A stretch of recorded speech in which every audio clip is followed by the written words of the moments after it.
All right, what's up? Well, what's going on, fellas? All right, It looks can you like, hear me? yeah, I can hear you. Can you hear me? Yeah, you're very low, but yeah. All right, I can switch that. Hold on.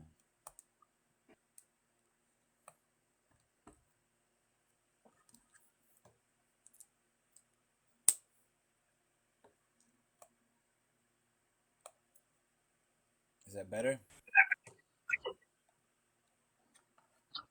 No way. Where is he? Is he here? Yeah, Journeyman. Come on, Journeyman, up. Hey, invite him. I don't think he can, but try to invite him. Maybe it works. Yesterday I tried to invite him. It worked, but he was not in the room. I don't know. Maybe his phone didn't work. I sent him an invitation, so You can come up. some people can't, man. They're No, you know why? Okay, the ones, okay, if they're over 200, okay, here's the deal. If they're over 200, they need to follow the host and then they have to put in the request. And then if it's 350, they don't need to follow the host unless the host wants you to follow them to get up. But there's some people that do that. Now, if you can't bring them up, they have the privacy settings. So only the host can bring up someone that's a private account.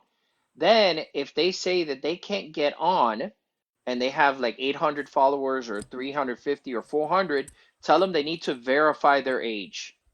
That's why they're not able to come on here. So tell them to say, type in, how do I verify my age on TikTok? And then it'll tell them a step-by-step process how to do that.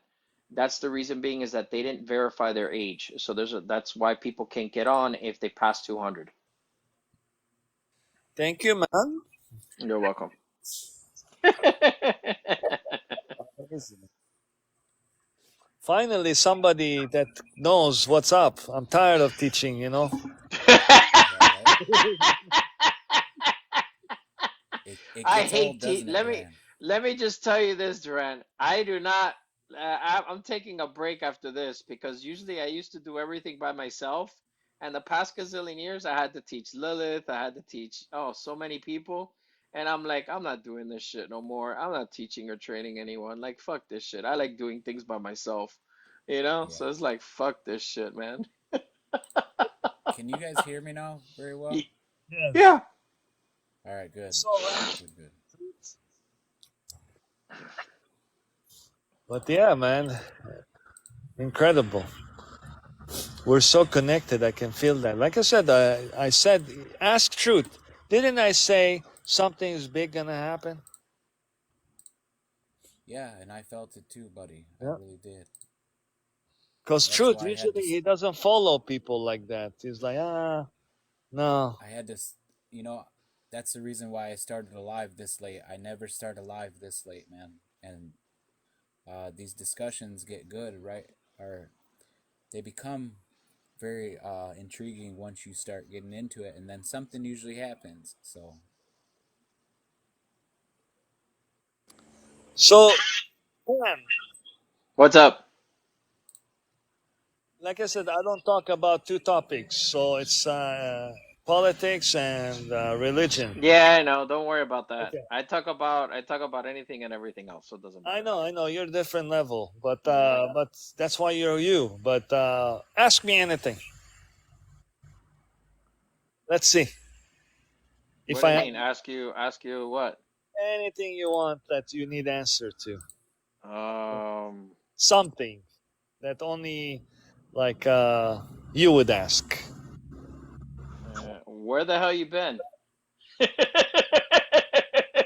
I'll tell you what happened. Okay, you want to hear about it? Yeah. Okay, so what happened is something bad happened.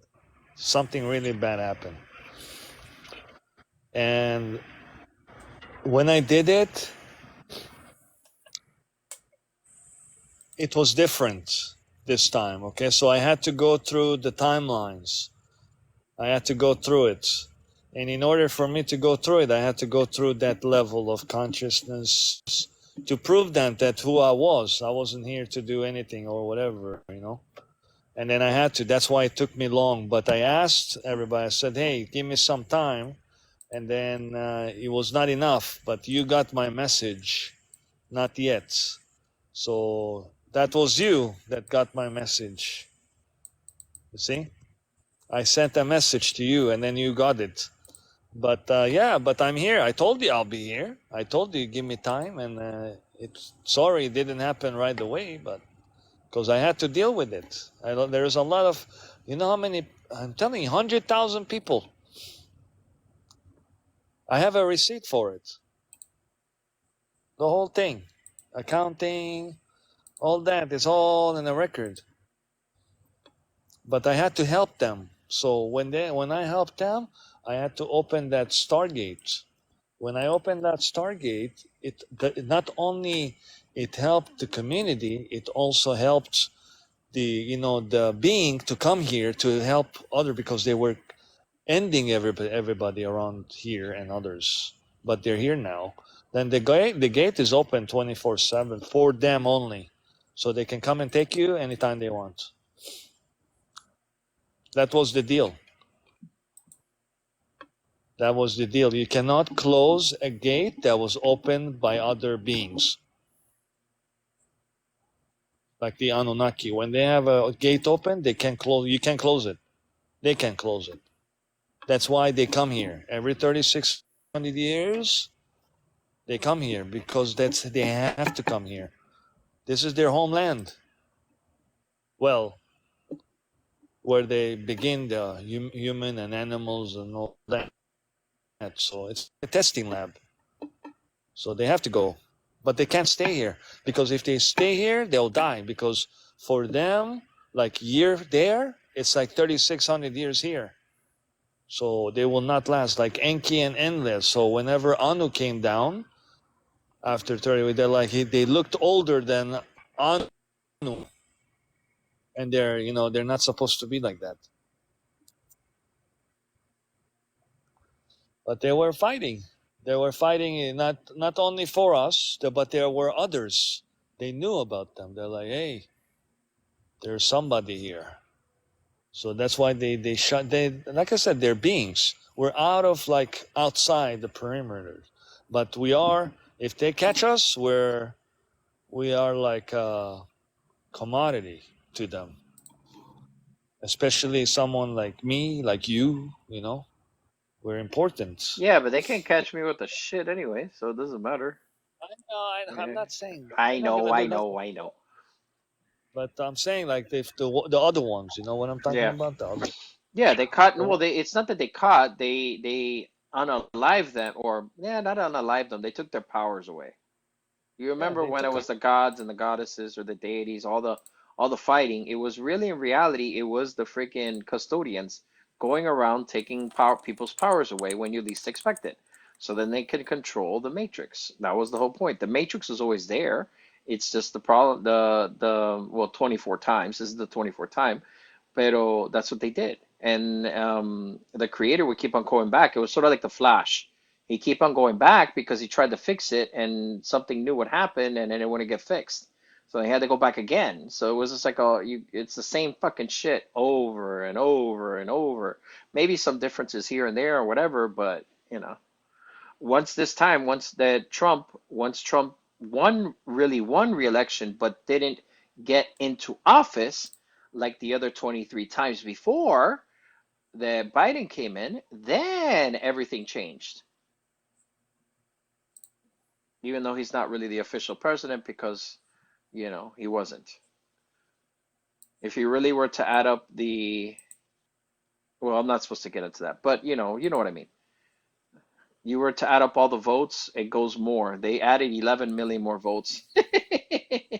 Yeah. That was funny. Yeah. I guess. Don't talk too much about it, man, because Oh, no, no, it'll that's it. shut That's you it. down. Yeah, yeah, that's it. That's Yeah. it. Yeah. Yep. They It's don't like it when you talk about that stuff. Well, no, I mean that's a story, it's just like a made up story and stuff like that yeah, for for educational Creative purposes. no, entertainment, creative writing entertainment. class. Yeah, creative Yeah. Entertainment. writing, entertainment purposes. Never say TikTok shop. educational, entertainment because it's for fun. TikTok shop. TikTok shop. TikTok shop.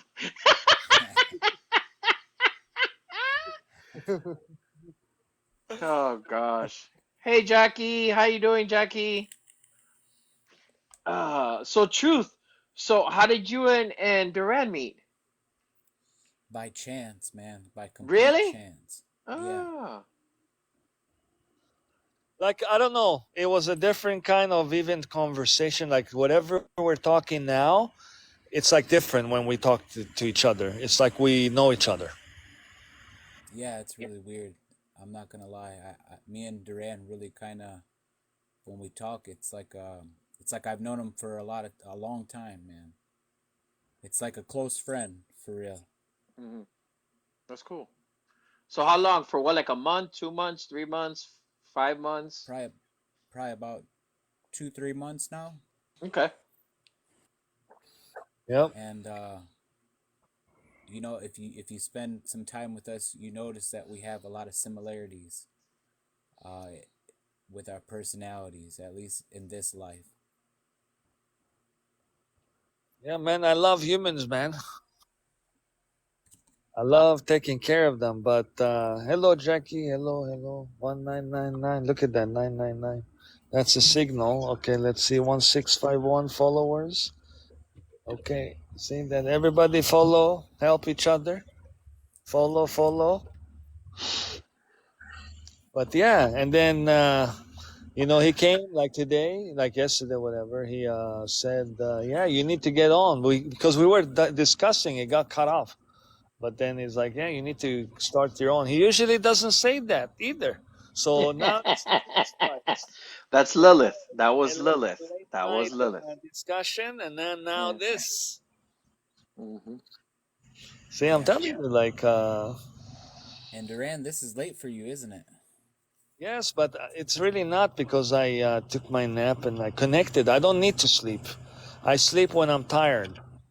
Uh, Exactly. Exactly. So But what because time is it? What time is it over there where you're at? it's already past 111, so Oh, I'm 113. Oh, so we're on the East Coast. Okay. love it here. But anyways, we're connected. But I've traveled the world, man. That's what I do. I always do travel. That's the whole point. So to those that cannot understand reality, if you have money problems, you found the jackpot. I don't know. I think I'm gonna to help these people. I have to do it. It's a Discord, man. I have a bot. I built a bot. Okay, this is random discussion for educational purposes. No financial advice. But I showed it to. He doesn't understand it either. Truth is like he saw it, but it's like he doesn't understand because he needs help with his Discord too. But we all connected. So now the truth has his own connection. One day somebody help him with his Discord in his reality. You understand what I mean? Yeah, and you know what I Uh, started doing too, Duran? I started using AI to set it up. see, I'm telling you, man, you're beyond. You're beyond. You're beyond. You're like a clone, man. I am, man. You're Oh, cloning your knowledge. reincarnation. Yeah. Oh, yeah. You're beyond. You're like you can go whenever. You're not even reincarnation. It's like you up higher level than that. I'm telling you, people that talk to you, they get enlightened, man.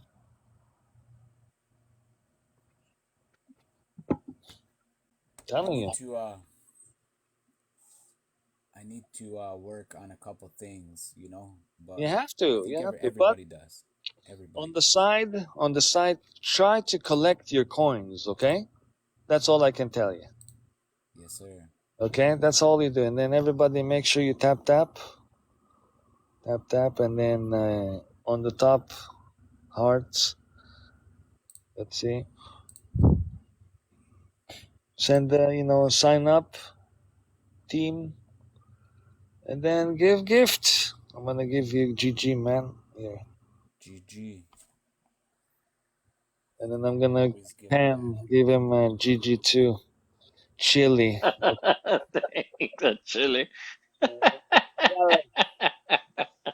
Okay, I don't want to break your heart, man. Hey, can you, True, can you put me on the big screen, please? Yes, sir.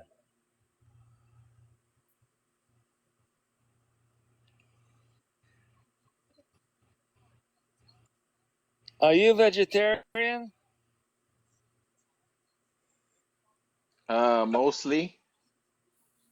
Oh, Oh, he's not gonna like it, man.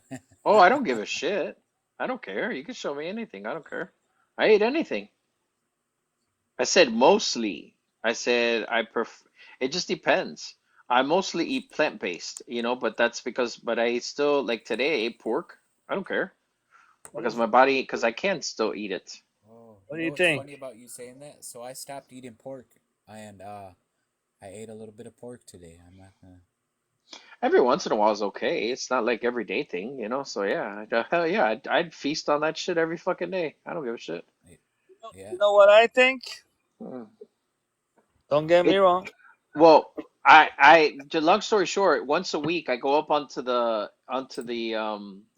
female Arcturians. I call them Arcas. I go on their ship and they flush out everything for me. So more or less, I'm sleeping. I cannot be awake. My physical body in my 3D form. So they also give me things every day. So even though the reason why I'm overweight is because I'm meditating more. So I'm not supposed to be doing high active, Sorry. unless if it's sex when the girls get here. So, but I'm good with that. Other than sex, I can do it's really mostly meditation is what I'm supposed to be doing. So I'm supposed to be relaxed right now. I'm just Hey, supposed to be like, let me tell you something, oh, okay? I ate all that sweets, bro. I ate all that crap. I know it's good stuff, man. So It look doesn't at it. affect me. I've been awake since I was 2 years old. It's not going to affect me any which way No, and how. no, no, I know, but look at this though. So whenever this is my job to keep people happy, tummy, okay? But yeah, man, but what I want to show you is not this. I want to show you, oh, come on, what I found, okay? Let's see if you're gonna like that one. Something to do with you. Okay, if I can find it.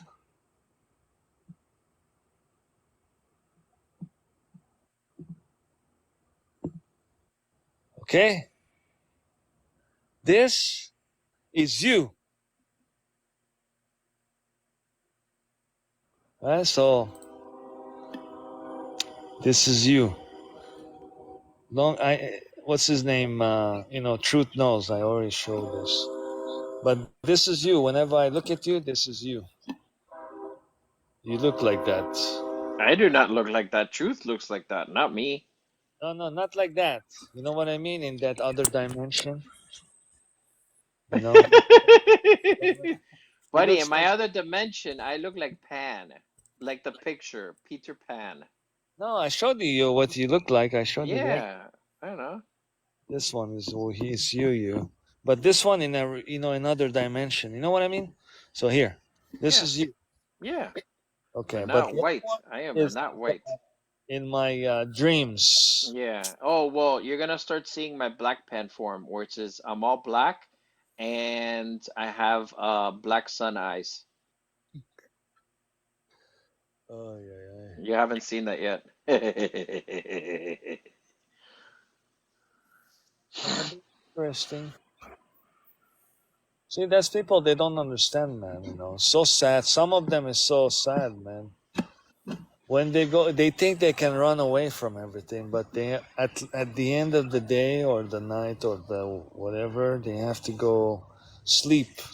And once they go sleep, they're gonna understand when they wake up, they're gonna be in a world like that. You hear? Poof, poof.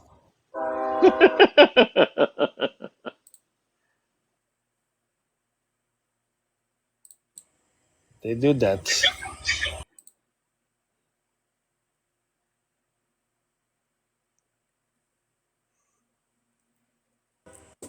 Hey, truth.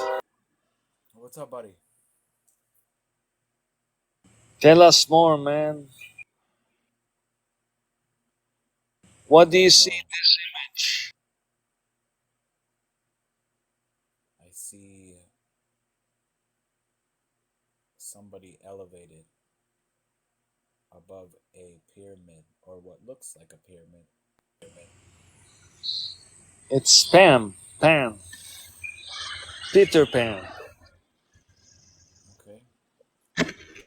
See, he asked me to do it. Well, I offered him. Oh, he did this all the time. See, this is what. Hey Sarah, how you doing? Hello. How's it going, Sarah? Sarah. Hello. Sarah. Yeah, from the song Starship. I mean the group Starship, excuse me. So, what are we discussing here tonight? Open discussion. So it's whatever you want to talk about. We can change the subject. We can continue on what we're talking about. It's all about the guest.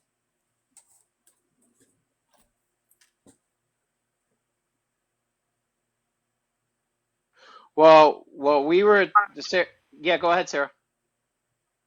Oh, I was just going to say I just came in, so I don't know what you were talking about. Oh, well, Duran and I, we were talking about lots of things that have been happening and stuff like that. How we just met recently, or we met earlier tonight. Um, Duran is Tut, King Tut, in a past lifetime, and then him and I, we used to know each other from back in the Egyptian times. Me in my pan form, but of course in a tunic, of course.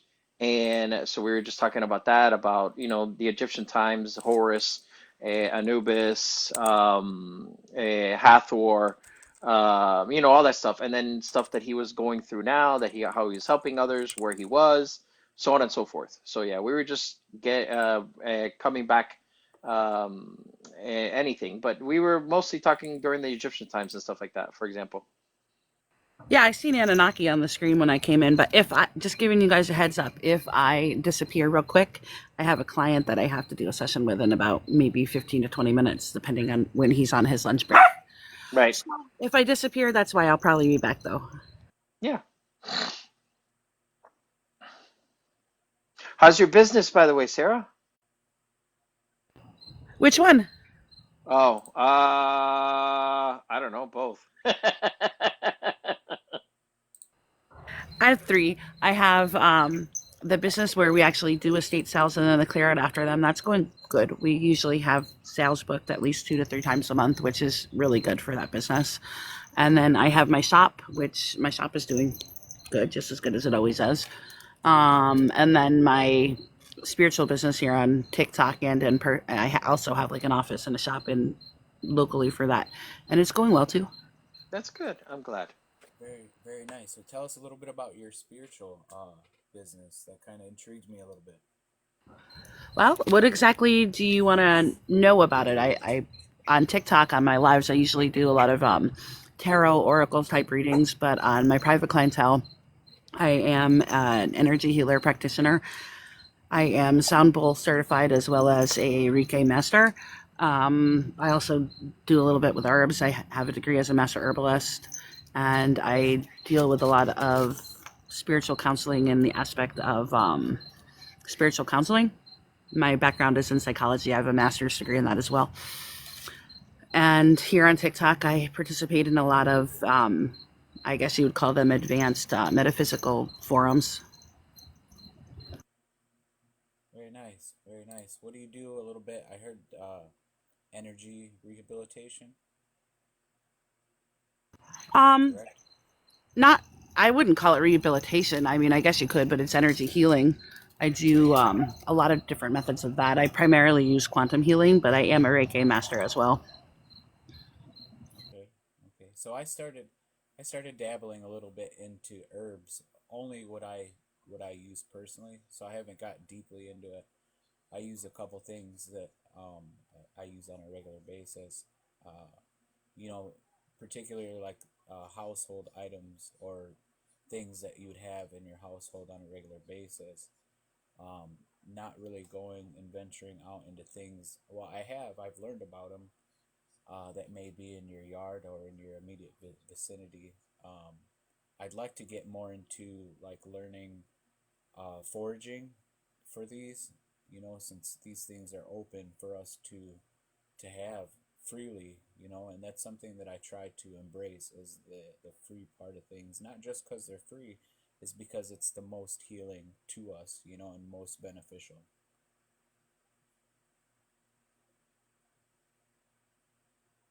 Yeah, that's what I do personally. I live in South Central Texas, so I focus on what is readily available in my local environment. I collect a lot of my own herbs as well. I do use some in my practice that are not local, so obviously I order them. And if you need to order, I strongly recommend, I think it's Rose Mountain Herbs. It's either Rose Mountain or Mountain Rose. I always screw up the name of it, but you can just Google it. They are a family owned business that only does in season herbs. So they grow all of them on their local farm. That's one of the places that I like to use. Let me write that down actually. Rose Mountain Herbs? Yeah, rose, like the flower. Yep. Herbs. Very nice. Very nice. Terra reading. Sarah. I've been, well, I wasn't waiting for you, but I already met another Sarah in my channel. She always comes. But what do you see, Sarah? Any change?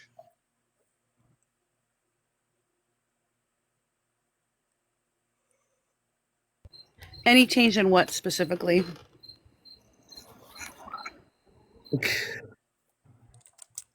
How do you say, are people ready for this journey? Well, one of the laws of nature is movement. There is always change. The absence of change would be the paradox of the universe. There can never not be change, but there is always not change. So it's just to which spectrum or which degree is the change happening. It's always resonant. So I don't know what specific change you're talking about. I have to say real quick, I love your response because you're absolutely correct. No change would be mundane and it wouldn't even be in existence. I try to stop into everybody's live that I follow every once in a while, but sometimes it gets a bit much. But a lot of the people that I follow and a lot of the lives that we go into, we talk about universal law and the paradoxes that are created as a result of it.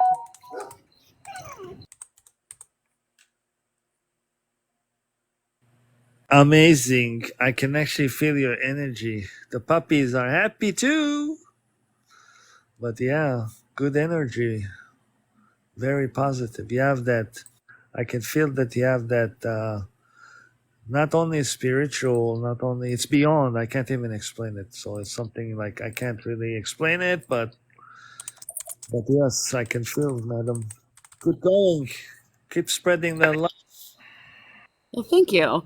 I'm one of the people that mixes spirituality with science. So by nature, I am always a scientist, and by nature, I am always a spiritual practitioner. I grew up doing energy work, learning about energy, reading cards, all the things that you would do as a spiritual person. But I've always been driven very much by science as well. So I try to find the connection between the two.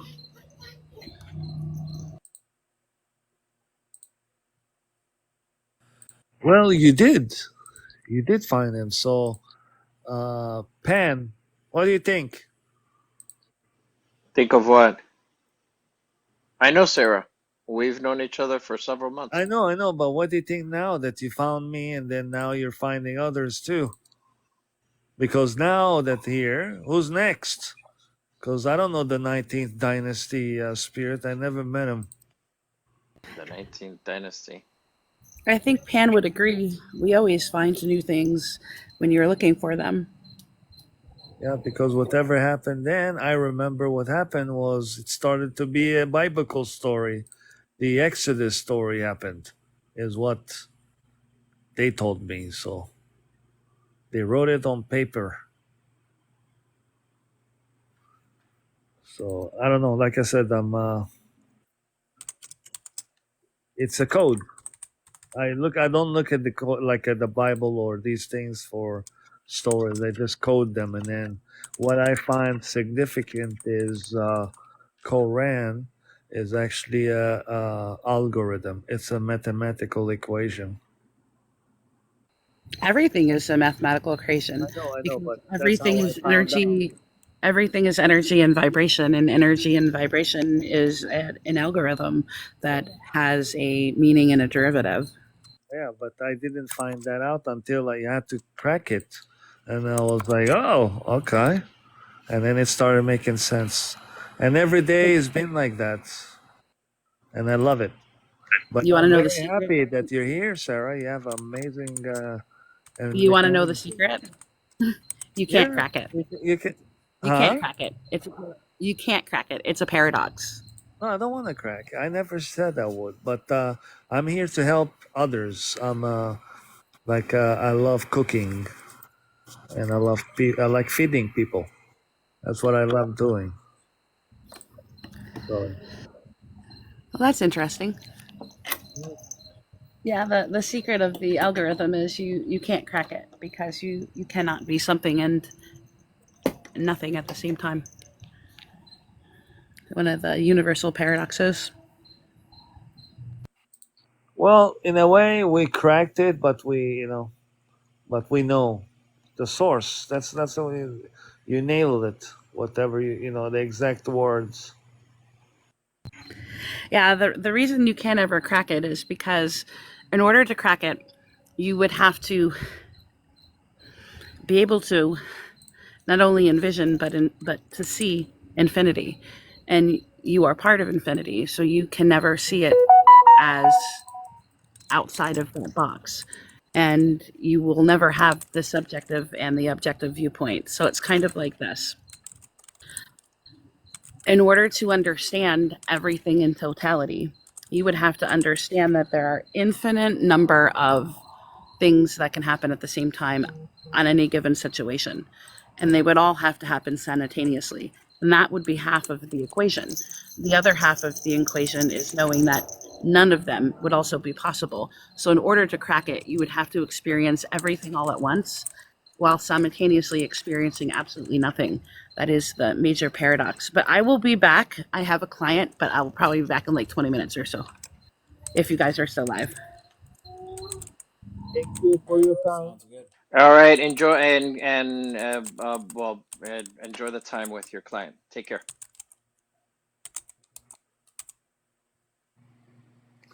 But yeah, you see, everybody's connect. They come, they send those messages, they release that energy, and then it comes a memory, and then next level.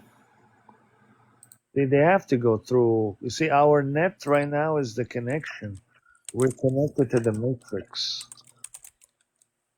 That's the beauty thing about life. I love this. That's the part of life. Because out of nowhere, somebody will come.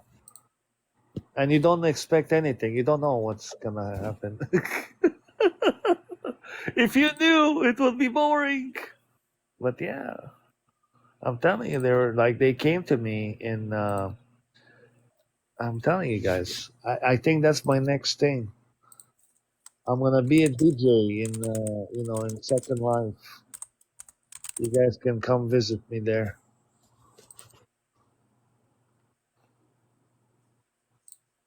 I hope Say, you guys aren't hearing my typing. I have to do some things online, so I hope it's not too bad. yeah, you like it's like a 1980s keyboard, like a Packard Bell. I'm not too bad, am I? Yeah, it's very bad, man. I think it's You because need to you're get the bipolar. silent one, the one you just get it. It's smoother, anyways. Time It to is. It upgrade. is.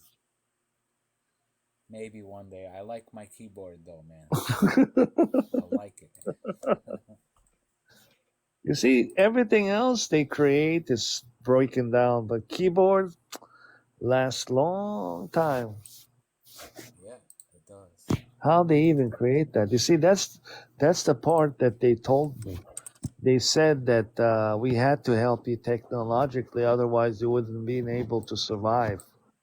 Because the form you're in right now, it's like a form that is like a prison form, but you have to go through here to go to the other side because it's like the hardest place to be because nobody wants to be here.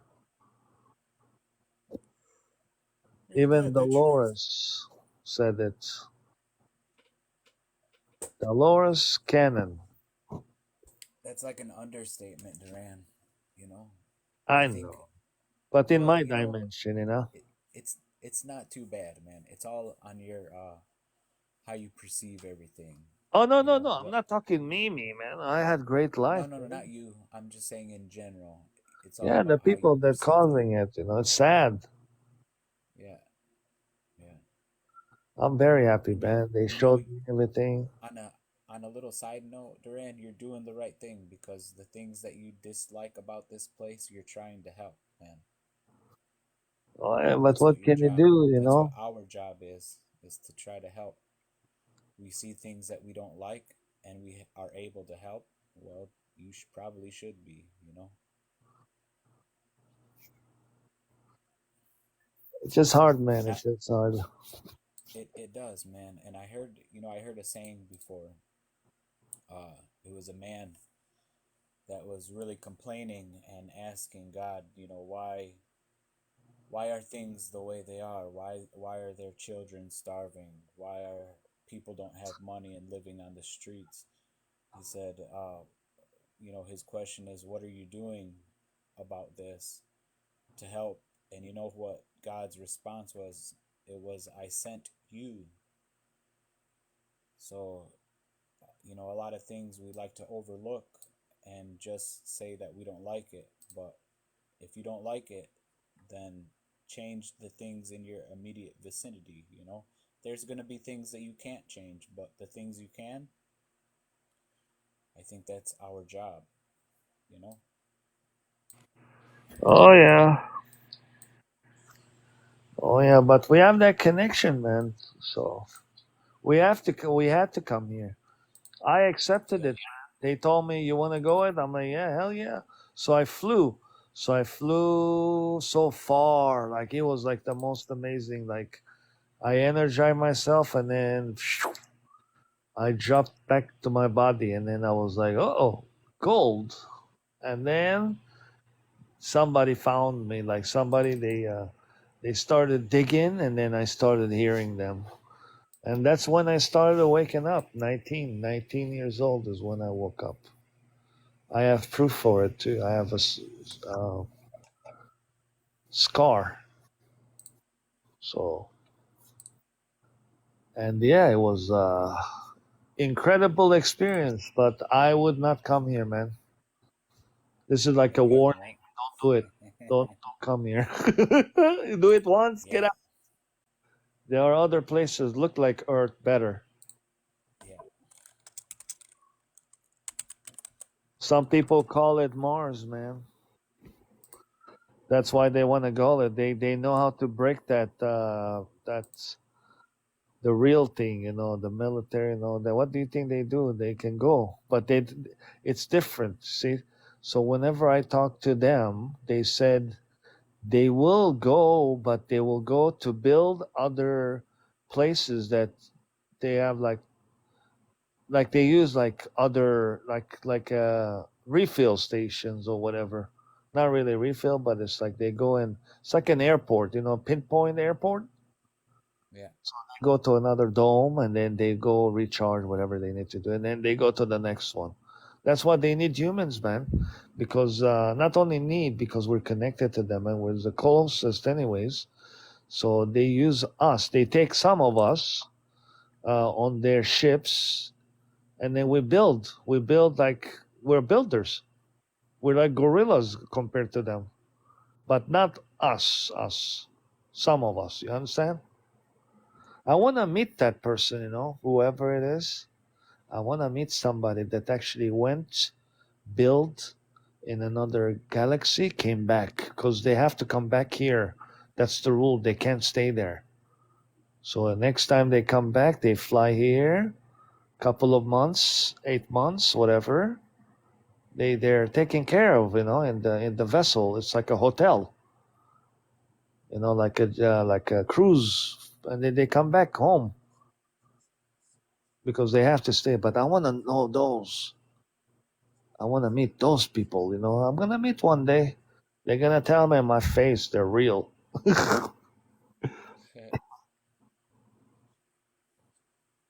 I know they're real because I saw one of them. She was so beautiful, man. Her soul, like her energy, it was beyond. Like you can't get close. It's impossible. But it was like so sweet. She knew who I was. I passed the test. She's like, he'll pass it. And then that day I was like, I passed it. It was nice. It's always a breeze for me. It's easy because I asked everything. I know how to do it. It's a breeze. But yeah, Pan, what do you got for us? What else you got, man? So the message from the Galactic Federation. What else did they tell you? No, remember, I'm with the Red Feather Rebellion. Red Feathers, because the red Okay, feather I is know, for but me. what else? What else they're doing after? What they're going after now? Well, no, right now what's happening is most of my ships are here. There are Lyran, Atlantean, and female Arcturian ships here. They're within the atmosphere. There's not many. I'm not supposed to say how many of each of them, but so yeah. The Atlanteans and the Lemurians are gone from not Middle Earth, but inside Earth. So they're all gone from there, except for the ones that wanted to stay, which is not many at all, cause and so oh well. Um, so so yeah, we're just waiting for the disclosure or for the solar flash, one of the two, the big one. The sun is well protected now because Nibiru is no longer. It was siphoning energy, well, siphoning, from the sun. That's why there was supposed to be a solar flash or the big one, last year, for example, and it never happened. That was because of Nibiru. So, excuse me. And so let's just say I created a portal within this galaxy and Nibiru and sent it through, and then took it out of the galaxy and then destroyed it. So it's all gone. So now the brown dwarf sun is still coming around and stuff like that. But yeah, well, it's really around here, really in reality. So yeah, but we're just waiting to get the hell out of here. That's all.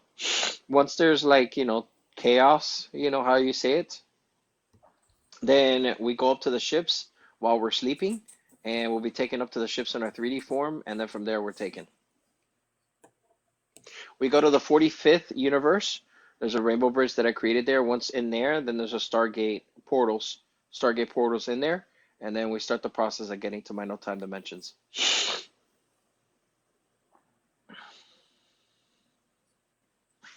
Tell me more about these dimensions.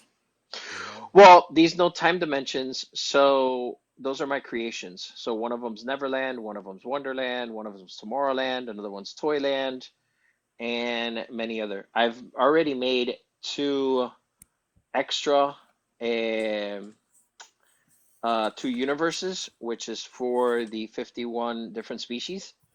So I created two of them already for them. So they're just waiting for us to get there. But they started um, going on to because each galaxy was made for each species. So the Fae also they have their own galaxy in reality. They started off on the worlds. So yeah, so more or less. So everything's already been taken care of and everything. They're just going through the process right now. It's been for like 3 months, so they're still getting adjusted to it and everything and so on and so forth. Because everything there is totally different. They're in the processes right now because I have to give them not right now, but they will get a new avatars in the future and so on and so forth. So they'll have to do a switch over and they get new souls, everything, because these souls from this creator, so that and they'll get souls made for them, new ones, and it's a process. Also, everything to do with their timelines and everything has been already destroyed here. Not destroyed, but they've been sort of disconnected from this creation. So yeah, all of that, and it won't affect any algorithm or anything with the multiverse. So that's already been taken care of. Uh, the Akashic Records has already been transferred over there. You know, everything to do with this creation and creator, it's already been transferred. And then, of course, day to day, it's being transferred over there. It's like they're we'll just call them the records over there. So, and then you'll be able to access differently and everything there. You can access it in a human in not a human form, in your physical form, you know, or when you're sleeping in your spiritual form, you know, astral, whatever you prefer. Um, but yeah, they can't go to Neverland, Wonderland, or those or the other no time dimensions yet.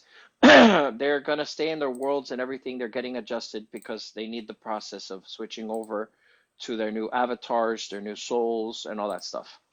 So everything's totally different over there from what is here. Everything you feel is from the inside, from your soul, and then goes outward, where everything here is outward and then goes inward. And you get to live forever. And you get to pick whatever body you want. You could transform. Well, it depends. That has to be taught and everything. I mean, there's so many other things and variations and everything, but they're gonna just keep it simple right now for now and stuff like that. So yeah, I told them they're being told each one of them has an artificial intelligence. So I've been planning this for 50 trillion years. So really more so longer than that, but in reality that so everything's already set up and prepared for them.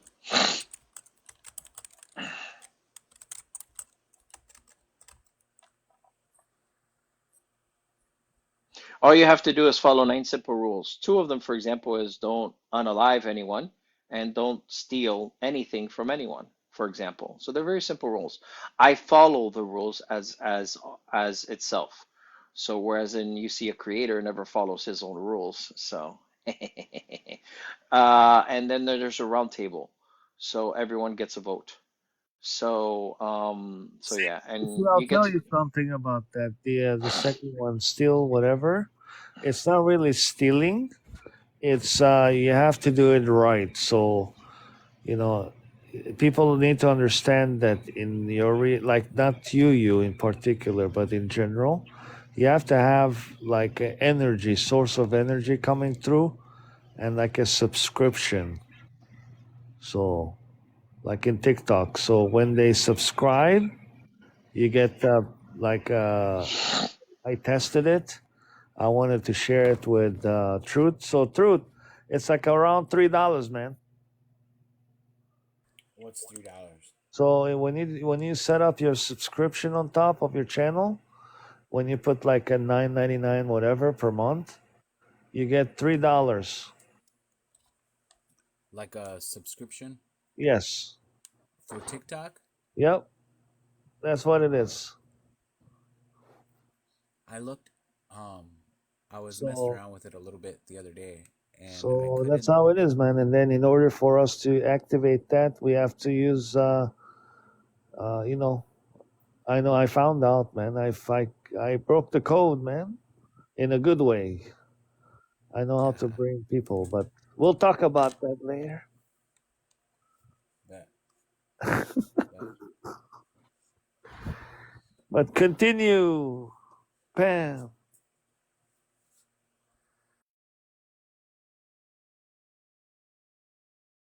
So yeah, I mean, I don't know what other questions or what other questions you have, Truth.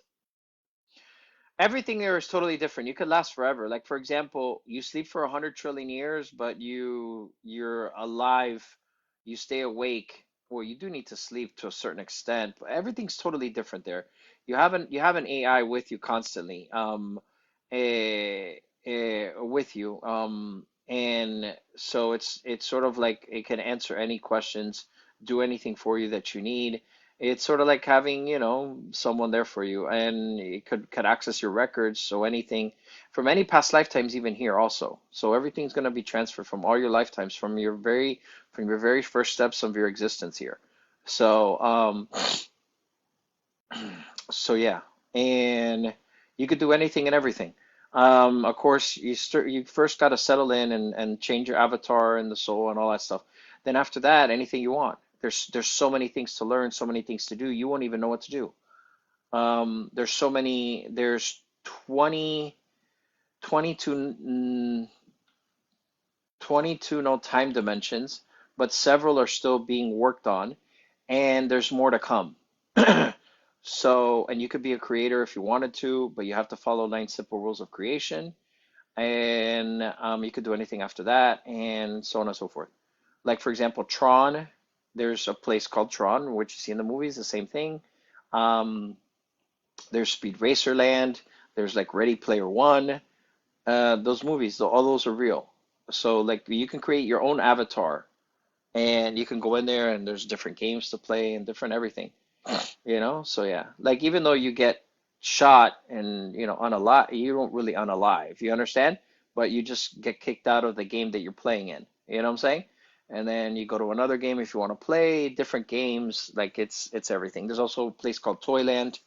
you know there's also like a black sun, a pink sun, all the colors. Pink suns are the pink sun and the black sun are the two most very unique suns that I created that are over there and everything. And Wonderland and are is with the pink sun, and Neverland is with the black sun.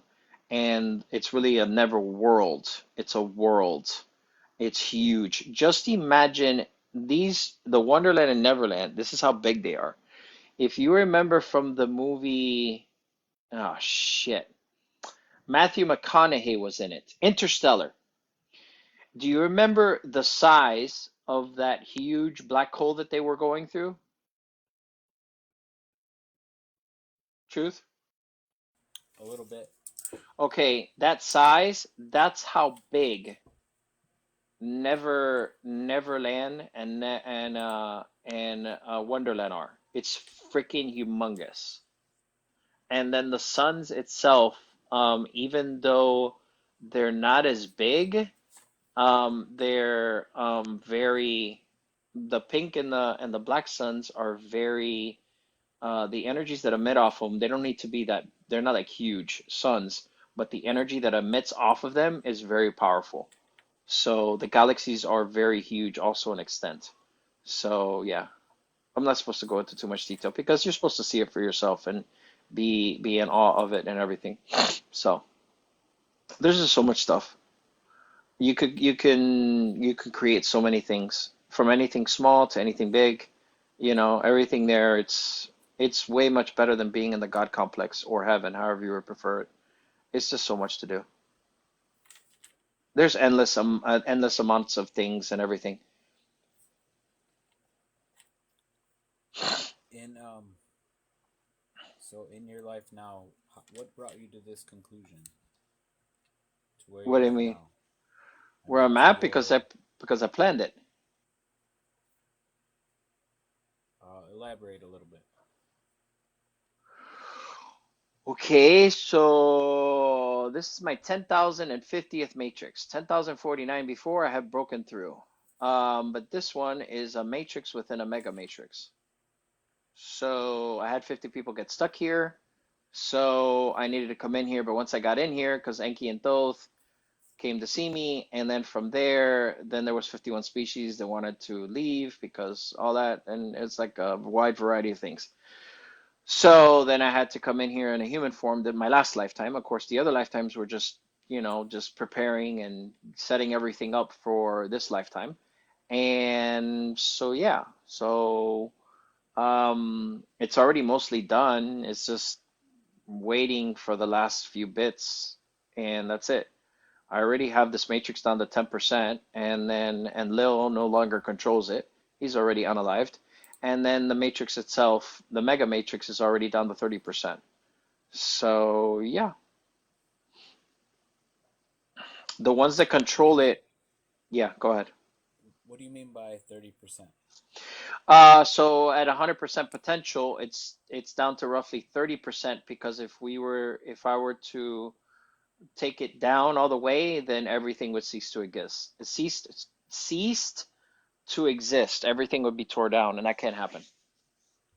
I Right. used to have a friend of mine that she would be able to explain everything, you know? So yeah. Yeah, I've I talked just to Duran about this. I'm stuck because I understand. Um, we have this guy come in quite often. His name is Belmont, and okay. so and I've talked to him about this too because I understand where we live in our dimension. That I understand clearly, and understanding that I understand that at least everything here had started from a point, um, which includes, cultures that have been spread out through time and space, but for some reason tell um, the same stories. If not, they're saying them with just different characters' names, and that's what brought me into this idea. And for me, I'm a knowledge gainer, so I haven't completely I would say subscribed to the idea. Personally, I've started my journey in the Christian realm, and I'm very knowledgeable on that. But the thing that really intrigues me is that the stories that I read, the stories that I know a lot about, like I said, I find a lot of similarities and a lot of things that are the same, just using different character names, which may be, when I say different characters' names, that could be the same person just being called something different. Um, and so it leads me to believe, and already knowing that the things that we deal with on a regular basis are corrupted, obscured, hidden away from us, the actual things, it leads me to believe that there might be, that this started as well in the um, we'll call it, just for sake of understanding, the religious realm, because I do not personally subscribe to religion. I understand personally that religion is a man-made construct, but it has an overlying idea, um, which which does come into reality. um, and like I said before, for my personal beliefs, I understand that there was um, a creator. I understand that something created this place, someone, something, whatever you want to place on him. Um, I guess my journey is not so much figuring who that is. Um, it's just trying to put all the pieces together in the story. Because, like I was saying before, all these cultures say the same story, so they have parts of truth that need to be constructed into one full idea. That idea probably existed before, but has been torn apart, divided into different things that we now call, if you want to call them, denominations, religions, and they all hold bits of truth. But now it becomes a part of the reader and the person willing to bring in that knowledge to kind of, I gotta watch my words, because some people, they'll misconstrue what I'm saying. You have to pick out the things that are true, and like I said, construct them into one full idea. Um, and that could be a challenge in itself, because first off, it's really hard to know 100% which things to pick out.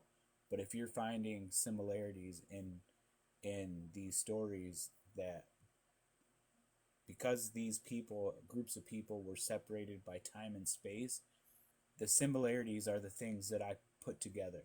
Those are the things that have to have meaning to them, because these people that wrote these down were separated by time and space. They don't have connections within their vicinity, or with physical people that you're finding these stories with, you know.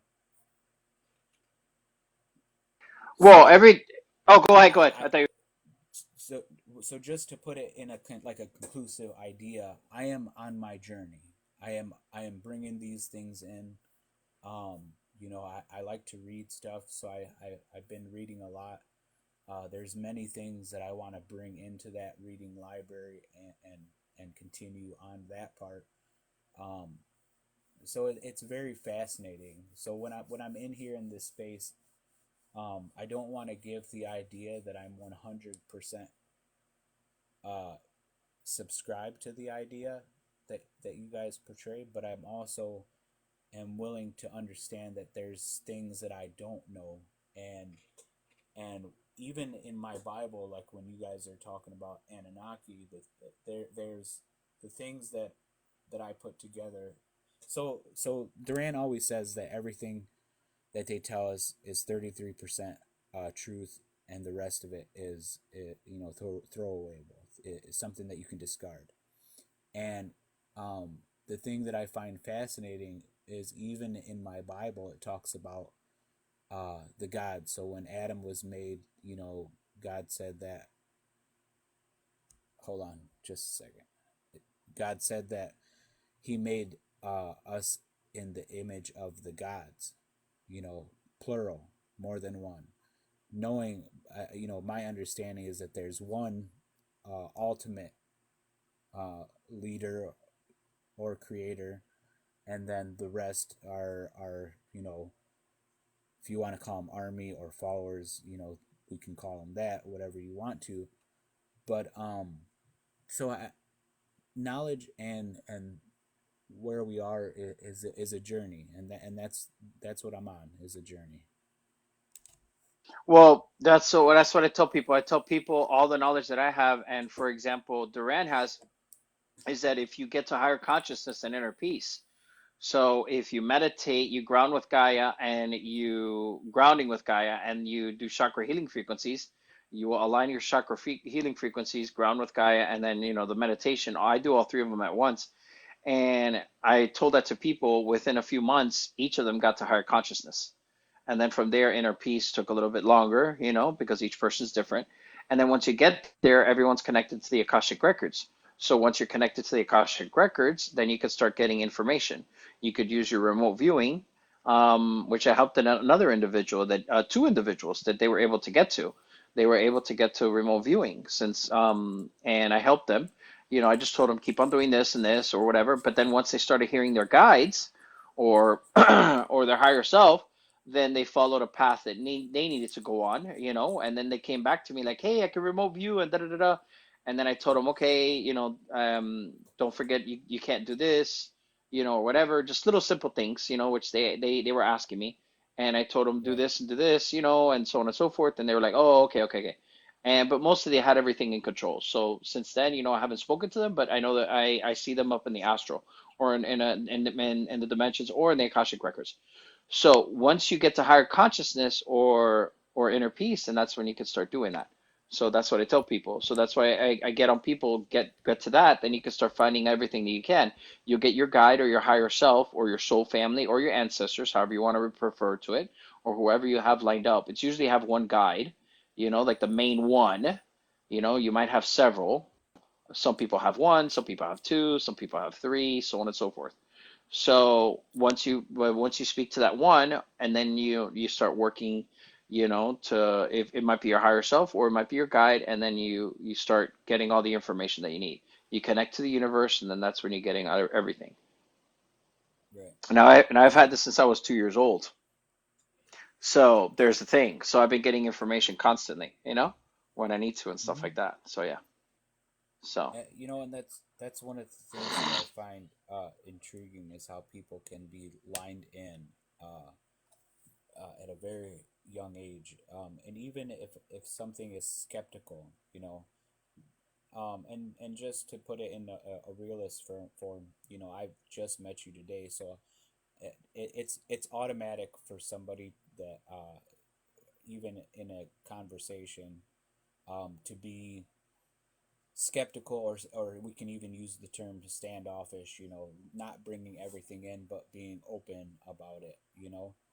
um, but I find a lot of similarities And when people, like I said, say the same things and their stories are almost the same as somebody else's, whether or not, I think is irrelevant, that they maybe have picked up something maybe over the web or on the internet. Um, I think when somebody is in tune with the universe and the knowledge in it, we can call it collective consciousness. It should be something to take note on. Like I was saying before, like similar, even in today's age, for example, the guy that I was telling you about, Belmont, he comes on here and he can recount a lot of the same stories that I hear with Duran. And like I said, there's something to take note on, or at least bits and pieces of it. If you're not taking the whole thing, um, then start your journey and start building upon the foundation that you already have. One thing that I always say is that a good house needs a foundation. So mine, I started with Christianity and and those stories, um, and now kind of building upon that, we can get into like the Epic of Gilgamesh, and the thing is the I it's nice when Belmont's here because he can explain this stuff a little bit better than I can. But these when you start to bring it and apply it into the physical world and start finding evidence of these things, uh, that's the part that really draws me into it. And the lives that we've had with Belmont, he really kind of opens that door up because he shows us things that we can pull up right on like Google Earth, and show us like evidence of titans, evidence of the ages before ours. And that's something that I've always been drawn to. you know um, I think our origin lies in our past, obviously, but in the stories from our past, and not so much from the stories of our present. And that's where I'm kind of looking into. But yeah, it's very fascinating. And the other thing is the things that we look at today as like taboo or we shouldn't do. Uh, when you find that these things have benefits to them, as long as you're not doing in any harmful manner, or doing it with malice, a willingness to hurt somebody. I've always believed that you people in themselves are able to turn bad things into very good things if they please to do so. If it pleases them, if they are a good-hearted person with good intentions, something that was maybe portrayed on you or a group of people in a bad manner or with malice, can always be turned around. I always say that the way we look at things deals with perception. So a bad thing or a bad situation is never bad. I don't like to use the word bad, the term bad, because even a mistake is just a lesson learned. It's a good thing that you learned that lesson during that mistake. A bad situation that somebody portrays upon you is also a lesson learned, and a way to deal with these things when you're approached by them again. So, um, going back to that, like the separation of religion. Let's bring this into clarity. So, it, I've read like Buddha's teachings, and I've read other things. And the thing is, when you read these things, you can get a lot of benefits from them that you might not find in maybe like a Bible or something. And what I mean by that is one of the things that I learned and I took from that book was that feelings in themselves are very are not stable.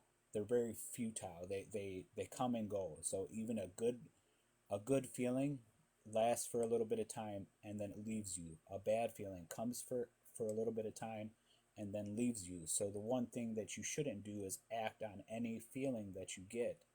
Um, that's with exceptions, obviously, but for the most part, operate on a higher level and a higher understanding of things. So in going through this, I'm always open. I'm always willing to listen and bring in more information and even contemplate on the things that I don't completely subscribe to. You know what I mean? No, yeah, that's what I'm saying. Like, no matter what, like everyone has their own different perspective.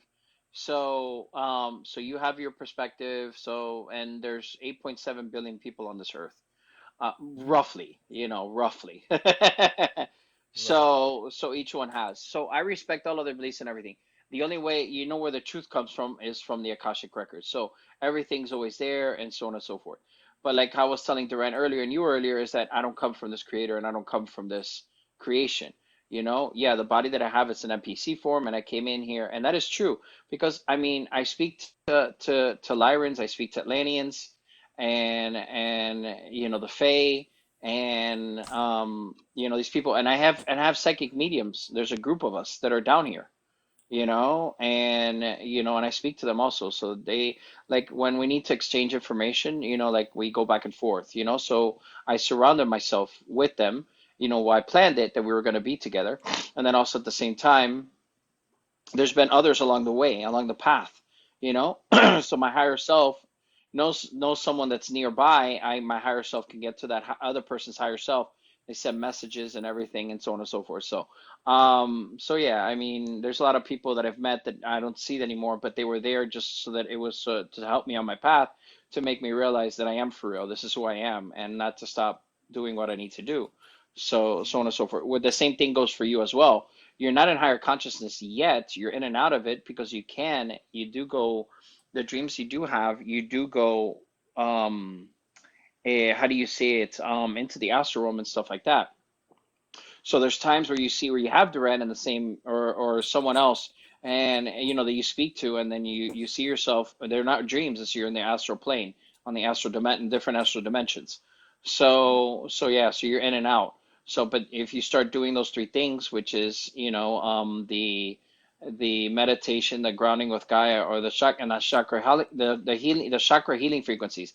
If you really focus, you're gonna meditate anyways. But if you do the grounding with Gaia and the chakra healing frequencies, you're good to go. So yeah. Yeah. Yeah. And it's fascinating because when you start to do these things, I mean, even um, how's it going there, son of Abba? You can come up there, bud, if you want. Let me invite you. Um, it's once you start, well, even okay, let's even break it. Let's leave it in like Bible form. So even God says to meditate on His words, and one thing is meditating further than that. Applying is a big thing that I'm about, and once you start to apply things into the real world, that's when you can really start to pick out the things and start to use them, uh, you know, with your benefit, and discarding anything that may be false or corrupted. Um, and I try to meditate and contemplate. One of my questions before was, is contemplation a form of meditation? And the immediate response that I was given was, yes, it is, because like I was saying before, even in the Bible it says to meditate on the word, and just to, like I said, expand on that is meditating on the things in the world and applying them in there, discarding what needs to be discarded and applying the rest of it and moving forward. And one thing that I always say is that you can't, even okay, even if you're somebody that subscribes 100% just to the Bible, the thing is that God can't be confined to a Bible. So just in that idea, um, you have to start bringing things in, and discarding what needs to be discarded. It's a journey. You need to go on that journey. If you if you sure if you search, you shall find. Well, that's the thing. A lot of people just stop at one point and then they don't move forward anymore. And I think that's a problem that we have with a lot of society and division that we have between religions, because I said this earlier is that these, and I use religions with quotes behind them because these religions they have bits of truth in them. They have to be. In order for them anything to be believed, they have to have bits of truth in them. But what's the question is then becomes, what are those bits of truth? You can't just subscribe to something without exploring it, without um you know looking at it first off, looking at it first off, and then applying it into your world, and then, like I said about 3 times, discarding whatever needs to be discarded. But how's it going, son of Abba? Are you there, bud? Yeah, doing good. Just give me 2 minutes. I'm in the bathroom here washing my hands. My Oh dog yeah, is you're good, man. messing my house today. So one of the things that I tell everyone that's here, that anything here, so religions, for example, is not in any other world. Right, that So idea, that's, that yeah, that's the thing. that's what I tell It's people. that Yeah. idea of religion, because it's not the problem with, and whenever I use the word religion, I want you to picture quotes around it, because first of all, it's a it shouldn't be looked at something that separates people. First of all, it should be a bringing together. Even if, like, I keep bringing up the Bible because it's what I'm most familiar with. Um, the even in the Bible, God came to save all mankind, not just the Hebrews, not just one group of people. It was anybody that was willing to subscribe to that idea. And you know, every other religion, except for maybe a few exceptions, which want to bring in like what is it called, polytheism, where many gods. The thing with that is, like I mentioned before, uh, the Bible speaks about there being one main creator, but then there being other lowercase gods. So you have to understand the terminology too, and in what context these things are being told to you in. So, like I was saying before, okay, I subscribe to there being one ultimate creator, and then, as God said, there's other things which maybe it's above us, and that's why He calls them gods.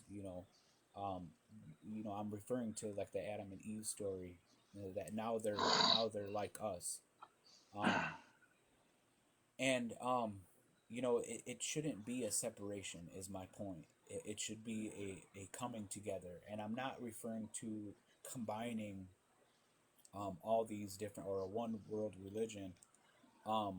I'm talking about finding what is the ultimate truth, and that's why I talk to people like Duran. That's why I talk to um, a lot of the people that I talk to on. I mean, I started my journey here on TikTok with Flat Earth. First understanding the things that I were immediately told were corrupted and had a lot of problems with them. And my journey started from there, and now it just expanded. So knowing that, there has to be other things that were told to us that have corruption and have a decent amount of deception to them. Um, and if you notice, I'll avoid saying deception with Christianity, because I really don't want to give people the wrong idea. I subscribe to Christianity and I probably will for a long time. A lot of the subjects that we talk about, I still find inner division between that, and inner division is just the things that I fight with amongst myself when I'm bringing in this information, and trying to uh, utilize it, apply it, and discard anything that's discardable. But I digress. Yeah, but that's what I tell people that that's what they say is, and if you were a Christian, is you need to get to higher consciousness and inner peace. And they took out the book of Thomas, and they took out the book of Enoch. There was 300 books. If those 300 books are there, you would have found all the information. But in reality, it was the Sumerian Right. text, and even before that, the Apocrypha, the Sumerian text, however you want to say it. There's the book of Oh yoga yeah, also.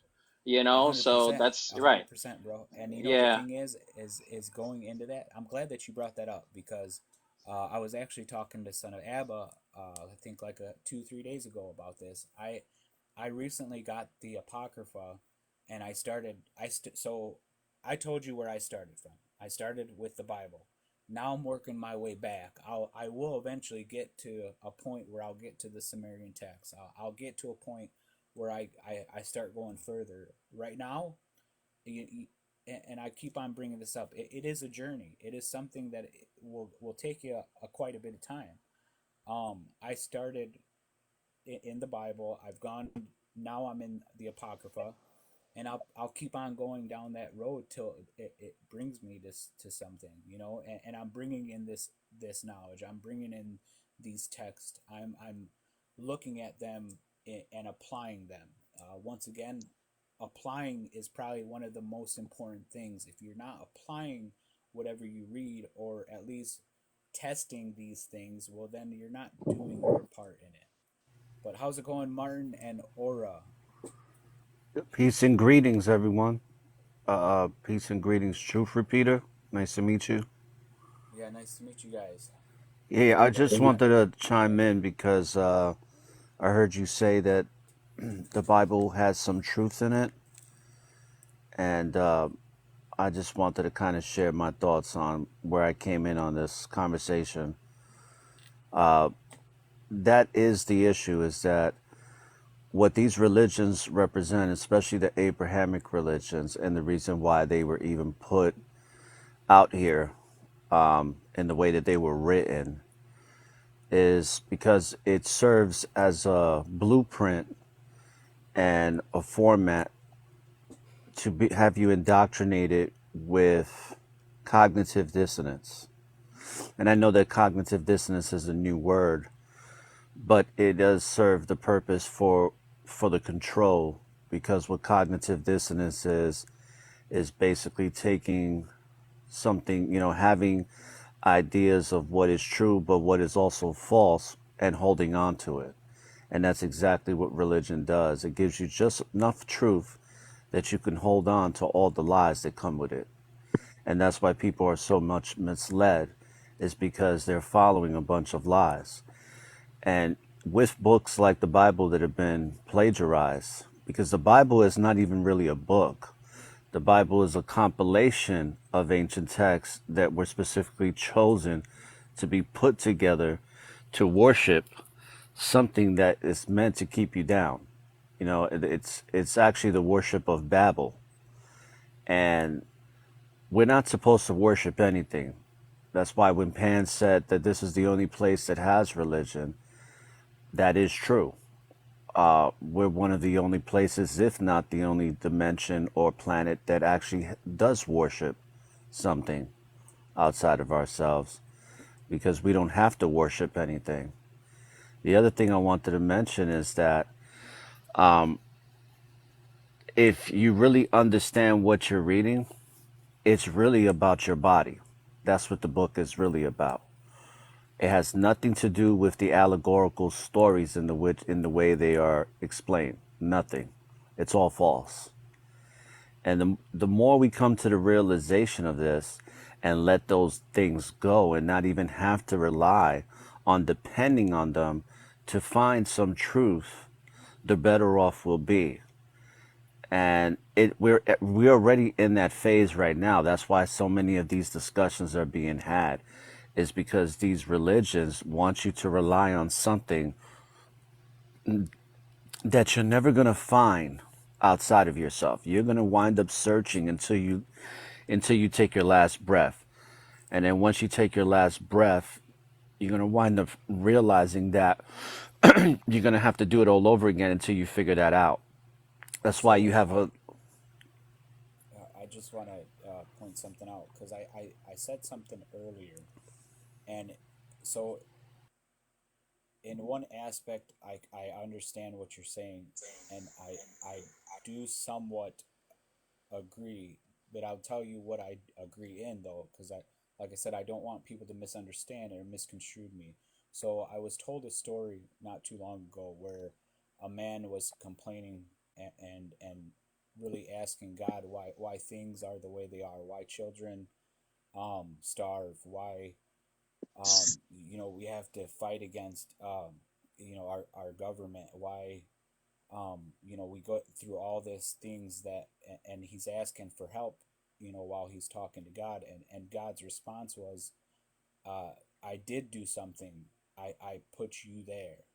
So first of all, we have things that we have to do. It's not just we can't only rely on something else. We have a job and duties to do. We have things to ideas to portray into this world, and hopefully that they're good ideas.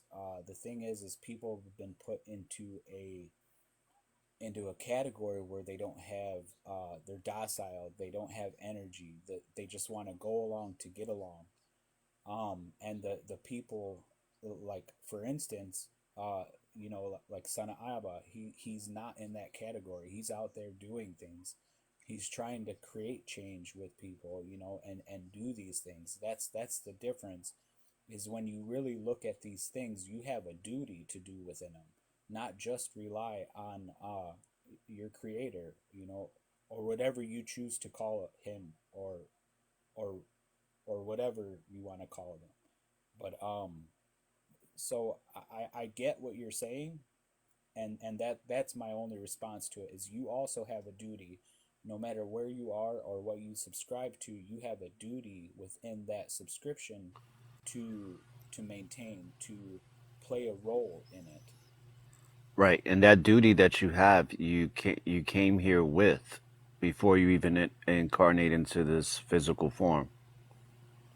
So I agree with you, and that duty, from my perspective and from what I've been told before I even came here, is that our duty is to raise our level of consciousness independently within ourselves, but also have an interconnectedness with everything that is one within that consciousness, especially here on this planet, Yep. and have a great appreciation and respect for that, and be an example to that for everybody else to raise in their level of consciousness, kind of like be the beacons of light for each other, to Yes, constantly sir. raise that awareness so that we no longer have to allow these forces that dictate what that is or isn't.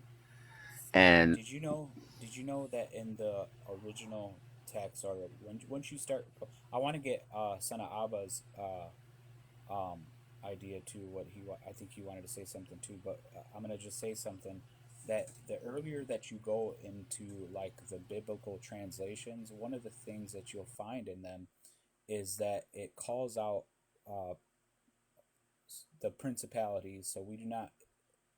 I'm gonna quote this, but it's not gonna be a completed quote.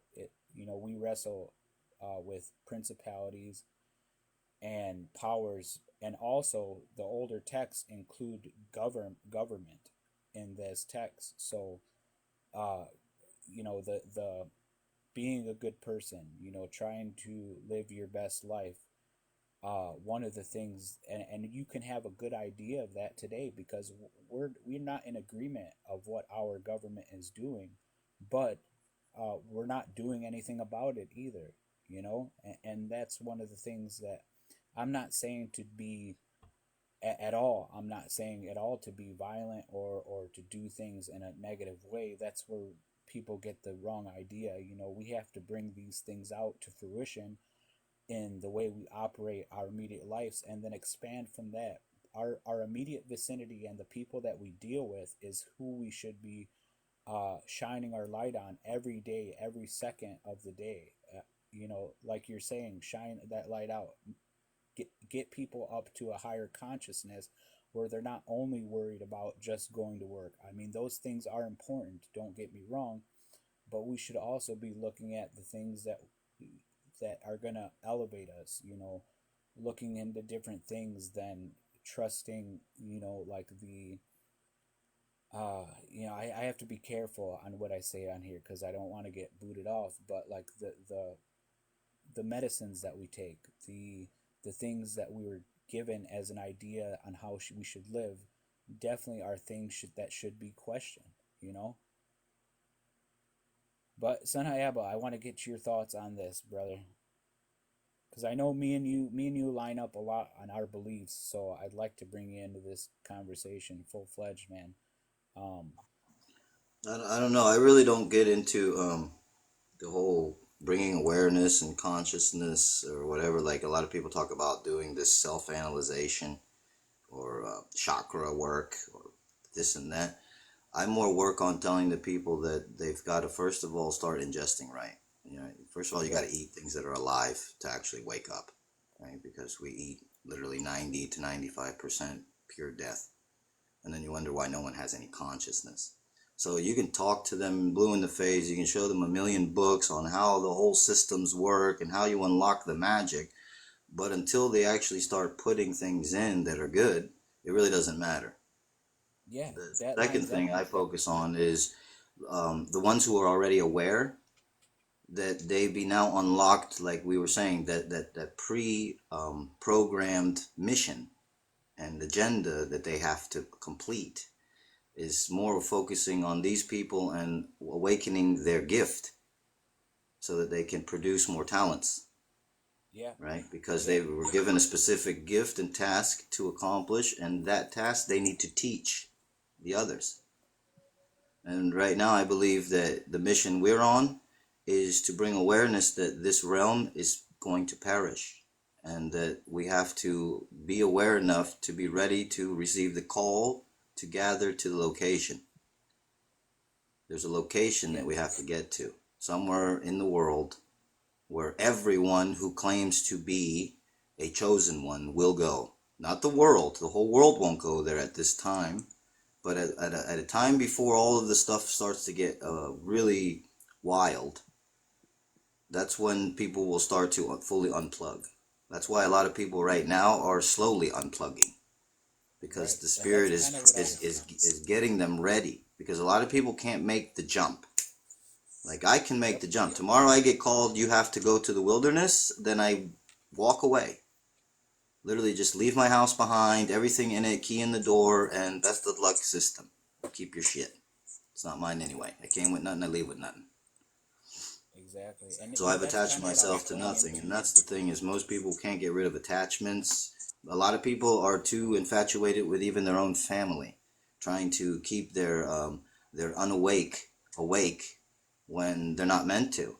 They chose to deny the truth. They chose Yeah, to keep with their own ego and their own way of thinking, right? And they choose the mind control, the government, right? Because government isn't the system. It isn't the people in charge, like telling you what to do. It's the programming that they're instilling upon the people. That's the problem. yeah. And it's the And you program know by us that's allowing exact. our children to go to school. We are all sitting here complaining about how the school system sucks, yet 90% of the truthers still have their children in the school system. So the problem is not the school system, the problem is the truthers. That's the problem. Do you understand? We complain about the food and about what they're giving us as garbage, but yet you still walk into the grocery store every single day to purchase your Yes, meal. sir. Do you get what I'm Yes, saying? That's the sir. fucking problem. Yes, See, sir. and this That's is what I'm what we have talking to about, start man. bringing awareness to. Change the thing within your vicinity, man. That's exactly what I'm saying, bro. Yeah. Um, you know, and that's where it's going to start. That's where, and not just talking about it. Talking about it is great, like we're doing today. Bringing awareness to something is not a bad thing, but then it comes for one to apply it into their lives, not just talk about it, but applying is more important than talking about it and becoming aware. Right. The first One step is to time. become aware, but then apply it into the things that you're doing. Start to do these things, even if it starts with one thing. The thing is, when you go climb up a ladder, it starts with the first step. Then you can get to the second step. Then you go to the third step. But the first step is always the hardest and first to do. And people, they deny that. They just want to stay on the bottom and just talk about things. So I'm with you on that, and it becomes one of the things that people deny when they start talking about these things. Yeah, and that's what many of us are doing. Yeah. We're not just talking about awareness. And for example, you do have to activate certain chakras with the food that you put in your body. So many of us are examples of that. We're not just talking about it. We're living examples, and we're allowing others to see our walk so that they can be inspired, so they go in spirit to be motivated to walk that same walk. So many of us are doing that good work. This is why I mentioned that we came here with that mission to raise awareness, because raising awareness happens in many different forms. It's not just talking. Talking is just a process. Matter of fact, many of us are not even talking no more. Many of us are speaking telepathically.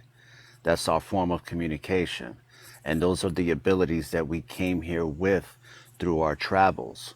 So raising awareness comes in many different forms, and all of them matter because all of them are very significant from getting away, as you said, to the material world. Because just like you, if the world was to crumble right now and tell me to go to the woods, I would already be in the woods and I would be perfectly fine with no worries because in my world, nothing ever goes wrong. So, what I was saying earlier is that raising the awareness and being the example and being the beacons of light is the only way that we can raise our level of consciousness to go to a higher dimension, because this dimension is going to perish because the behavior is very self-destructive. And there are many of us that are putting in that work, like myself, that we are being examples to how this works. And when it comes to our families, we have to detach, but we also still have to love them because they're in, even though they may be stuck in a certain way of thinking, whether it's egoic or not, we still have to love them, because if we don't, then we are just we are just like the very forces that separate themselves through that false ego to be self-servient. And once we come to the realization that it is about unconditional love and being examples of that, then we'll start to make that transition. And I truly think that the transition is happening because I'm seeing it in this reality and within my personal uh, sphere, circumference of reality around me. I'm seeing things shift. I'm seeing new paradigms being formed in order to bring about that elevation. So that's all I wanted to share. Yeah, and I want to let Sarah talk, but I haven't heard anything from Martin, so I wanted to give him an opportunity to say what was ever on his mind. I know he's been sitting in the box for a minute, so Martin, if you wanted to add in anything, and then we'll jump up to Sarah after that.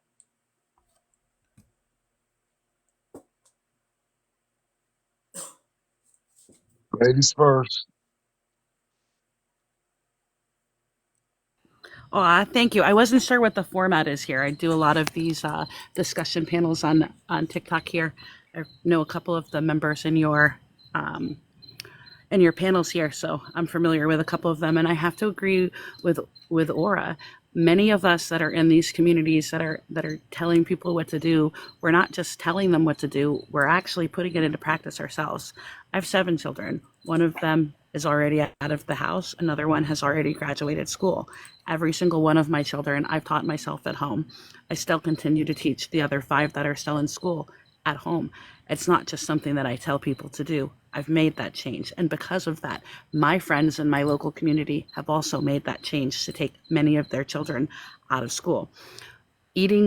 Eating is very important, and what you eat and what you consume is equally as important. We don't buy processed food. About 70% of our food comes from either our own land, we have chickens in a small garden, or local community members that raise items that we need, such as cattle.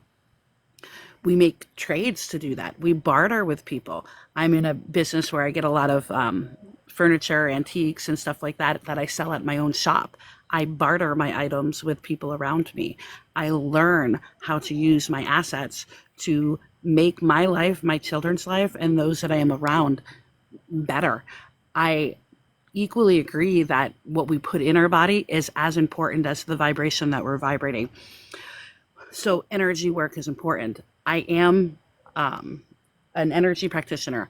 I align many people's chakras. That is just as important as the food that we eat, because when the world changes, I don't think it's going to perish in the way that some of us maybe here on this panel do. I don't believe energy can just disappear, but it's definitely going to change and not be what it is. I want to make sure I'm vibrating at the right energy to facilitate that change in a healthy manner for myself and, my family and friends that I care about, who are enlightened, who walk this path with me. And I think the best way to do that is not only preach what we're saying, but put it into practice. Yeah, I agree with you. And the thing is even in our modern science, it says that energy Hey, doesn't die. Sarah, So you did a you, really good job. Um, I don't know what this background. Uh, sorry, go ahead, Martin. I'm getting a background noise. Can anybody hear it? No, I think No. Hear it. it might be coming from you. If you want to drop out and come back in, I'll let you back in. Maybe it might be something going on with your phone because I don't hear anything, and I don't think anybody else on the panel does. No, I don't If you hear want to Let's anything come, else, Martin. let's I do that. I hear Let's do silence. that. yeah, I'll drop you out here and then just come back in. All right. And I wanted to add on there. So even in our modern science, it explains to us how energy never dies; it just gets transferred. And in our simplest form, we are energy. Our, if you want to call it spirit, our soul is energy based. Um, so I always like to refer to the Bible with things because it's where I started and it's what I'm most familiar with.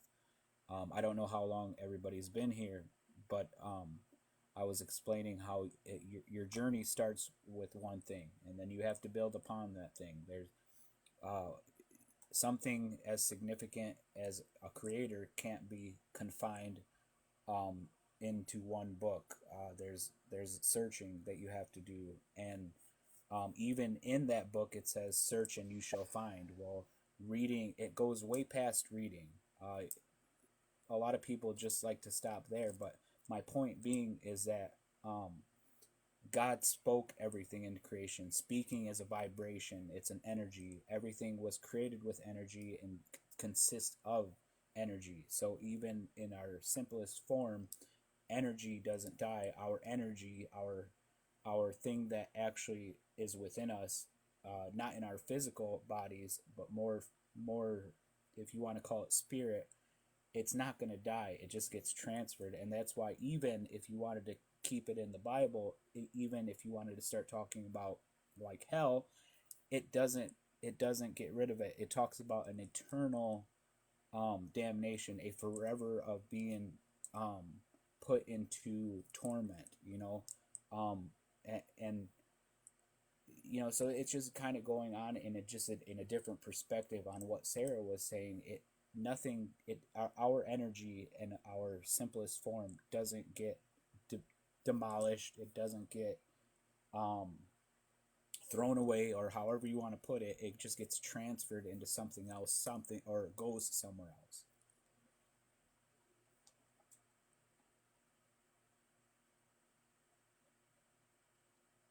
You Martin, if you know, want to go ahead, bud. yeah, interestingly enough, uh, in college, I studied the Bible. I studied the Kabbalah, and I studied the Apocrypha. Okay, no problem. You know, obviously, I was raised Christian. I was raised Catholic. So I transferred sensibilities from a religious perspective on the Bible, you know, to an academic perspective in my 20s. And I'm now in my 50s. Um, the most interesting part for me is for the first time in my life, in the last 5 or 6 years, I have began to apply my academic knowledge of these sacred texts um, to my religion. My religion I held inviolate. I mean, I got the fact that certain translations were saying X and other translations were saying Y, and then you add the Kabbalah in, and then you throw in uh, it may becoming a Freemason to the point of a Knights Templar.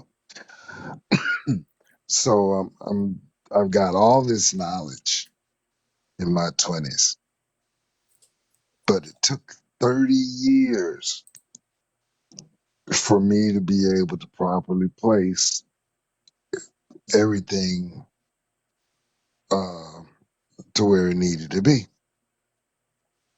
Interestingly enough, one of the last things to go was my belief in Yeshua as a God. I 1000% agree with Yeshua as a prophet, as someone who was saying, you guys can be just like me in terms of awareness, enlightenment of consciousness. I don't believe for a minute that he was God. But like I said, when you're programmed in religion, you're trained to hold those beliefs inviolate of anything else that you learn. Nothing else that you learn, it gets to be compared with or even sitting in the same thought process with religion.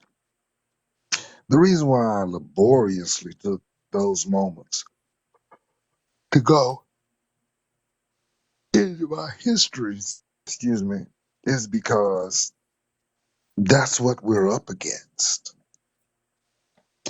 Regardless of how much new information that we put out there,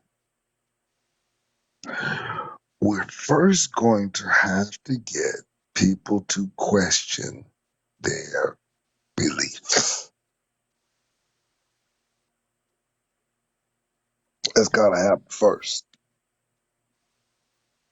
before we get to the million and one reasons to get there. We first have to find open minds, or open minds first have to find us. I see it happen more and more every day. I'm encouraged more and more every day. But that's my observation that we're going to have to deal with people who are willing to be unprogrammed, who are willing to be undoctrinated. That's my observation. I'll land my plane. May I respond to Martin? Please do. I have, and then I'll say something after you. I 100% agree with him. Religion is actually the problem. Religion causes you to hold still to beliefs and keep those beliefs, and that makes you discriminative. So when you lose the ability to see the potential or the possibility of something different, you become closed minded. So when you have religion, it becomes us against them against us. So you can't see anything in totality. No one has ever had all of the answers, and no one ever will. I I don't subscribe to any specific religious belief, but what I believe in is essential to kind of like the all. We are all part of this universe. We are all made up of energy. Fundamentally, we're all the same things. We are all different frequencies of vibration combined together by, you know, the laws of attraction or dissonance. So, you know, things either repel or they join together. That's what literally creates each and every object that's on this earth. Energy works in the same manner. So when you become discriminative against certain types of energies, and that includes ideas, you lose the ability to see it in totality. And when you lose the ability to see it in totality, you don't learn. You stay you sorry, you stay stuck on the ideology that you were brought up with, or the ideology that you latched onto for whatever reason. And when you do that, you fail to see new things that are right in front of you, and you stop learning. And when you stop learning, you become ignorant to what's going on in the world around you. And that is a very dark place to be, because you are stuck there and you are always going to be you against whatever other group of people that don't share the same ideology as you. So we need to be open. We need to be accepting of everything, and we need to understand the basic principles that are now proven by science. I'm a spiritual person, so I kind of blend science with spirituality. And one of the things that it has taught me is that energy can never be destroyed nor created. So we are left with the assumption that energy always was. Doesn't mean it was always the same as it is now, but there was no beginning, there is no ending. There is only the laws of movement, which are vibration. Everything vibrates. It's just to what degree.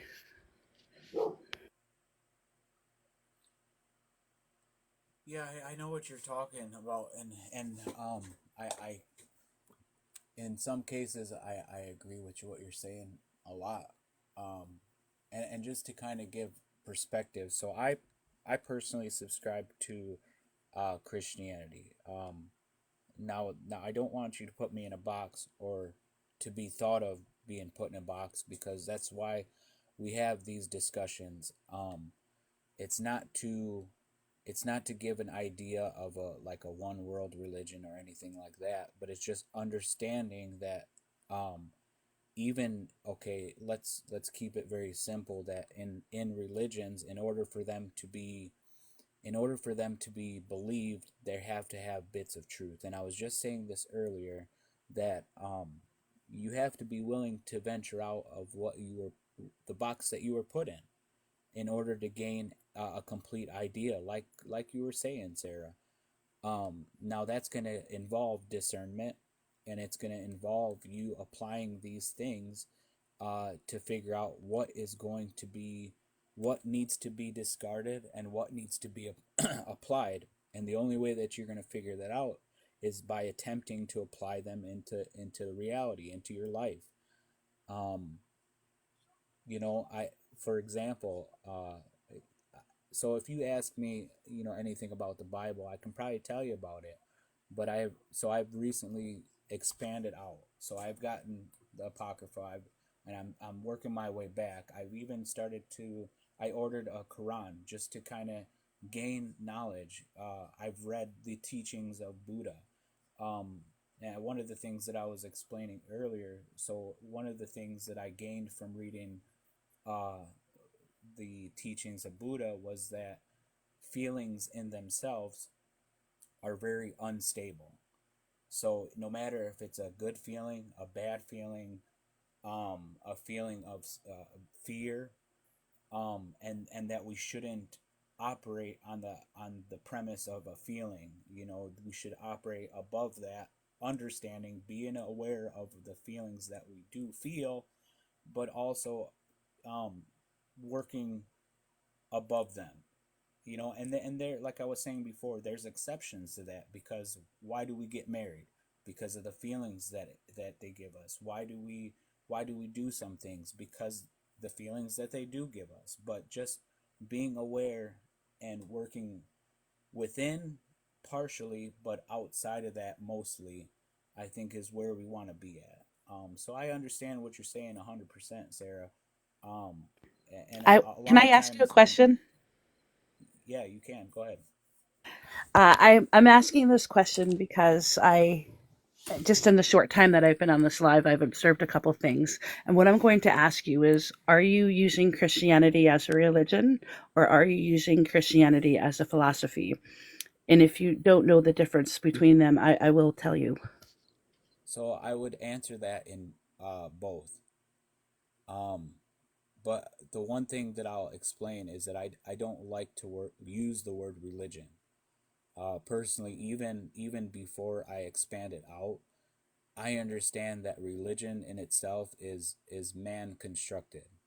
But the thing is if even if you were operating fully, um, and you know, I hope people don't misconstrue, because I still subscribe wholeheartedly to the idea of Christianity, but um, you have to understand that um,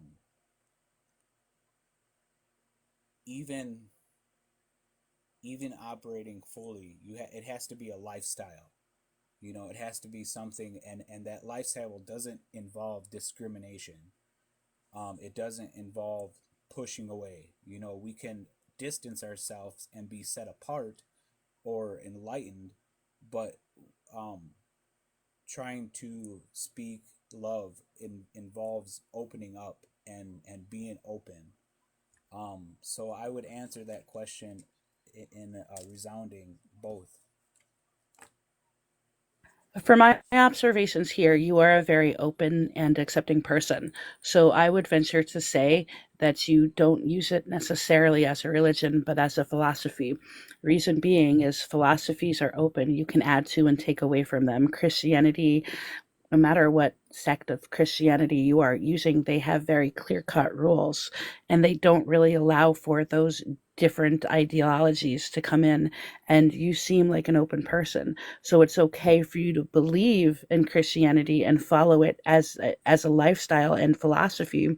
But I don't necessarily know that you would actually use it as a religion. I think you use it more as a, the things that you think that are good in life, the way that you should practice and follow. So I don't think you're as rigid as the religion would have you be in most cases, at least from what I've observed here.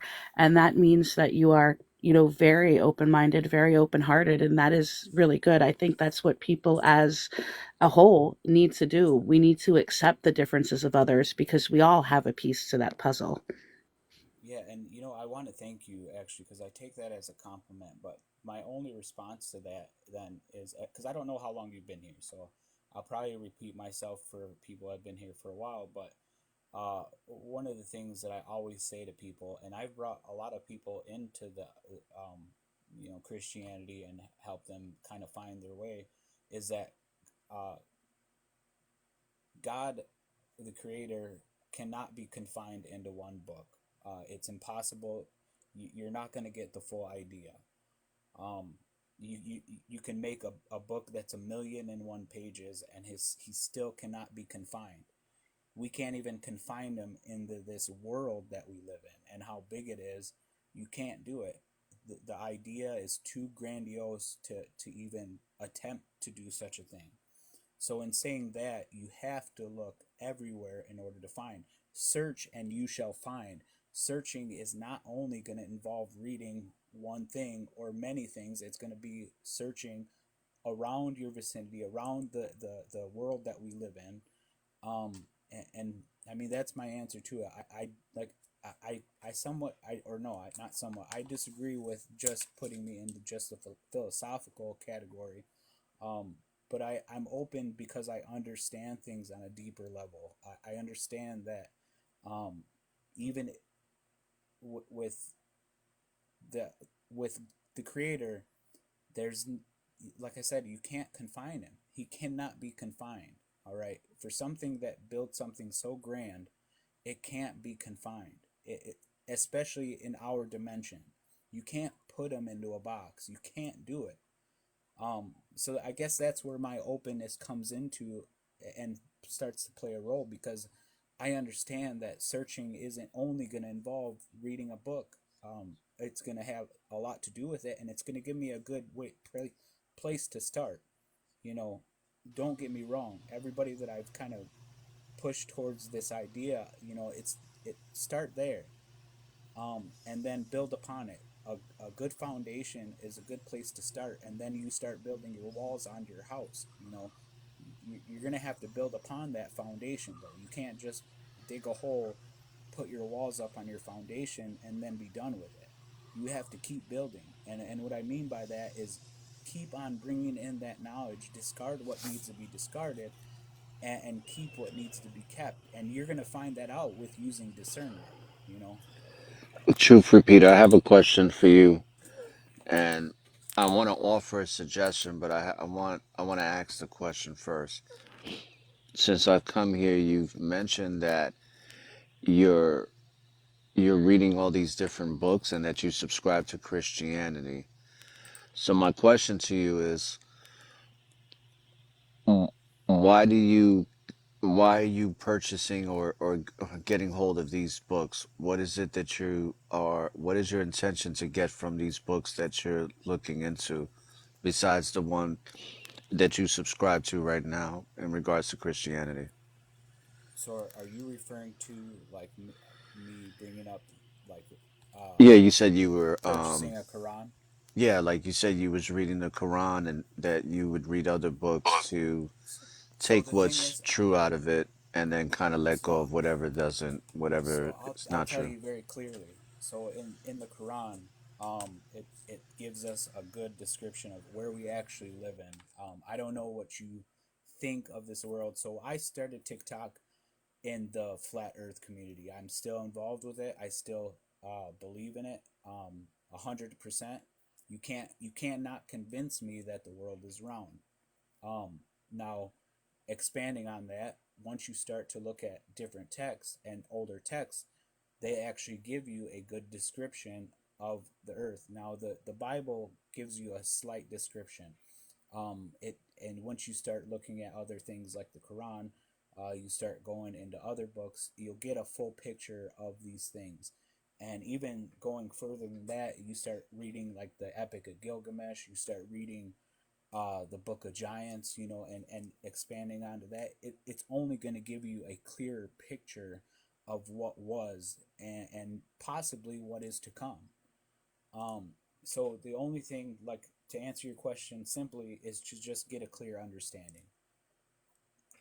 Okay, so my suggestion to you would be, because I don't subscribe to any belief system or belief in itself at all anymore. I've let that go a long time ago. And based on this discussion and what I came into, I only offer this as a suggestion, not to tell you what to do, because I would never do that. But I would offer the suggestion that it, from what I'm gathering from you, you already have a lot of knowing that maybe you're not aware of yet. And I would suggest that spend less time reading books, because books even though they do serve a purpose, books do kind of manipulate your perspective the more you process and read them. It doesn't, it doesn't really help to serve awareness to some degree. It gives you a perspective to awareness, but the true awareness of what you're experiencing and getting like you said, going deeper, having a deeper understanding, the best way to have a deeper understanding to life and to all that exists within this conscious realm here and beyond is to really look from within. So what I would say is I would suggest as a practice of implementing is really practice not having anything in your body for long periods of time. And So I would you know also what's funny? practice drinking You know what's alkaline water when you you know are what's funny practicing about that.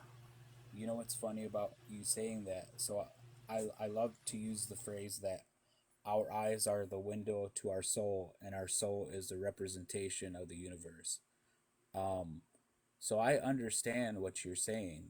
I really do. And an extent, I do operate from understanding within. I think that's the only way that you can understand things fully, like you're saying. But to gather information, first off, I love to read. I like to read, so I think taking that aspect out of it would be very hard for me. But um, bringing in more knowledge is something that I strive for, and applying it, though. Like I said, applying is probably the most important aspect of bringing in any kind of knowledge. You have to apply it in order for it to have any kind of meaning to you or the people around you. Yes.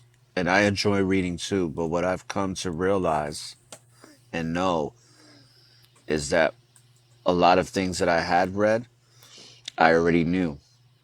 So when I make that connection to it, it's like I already knew it.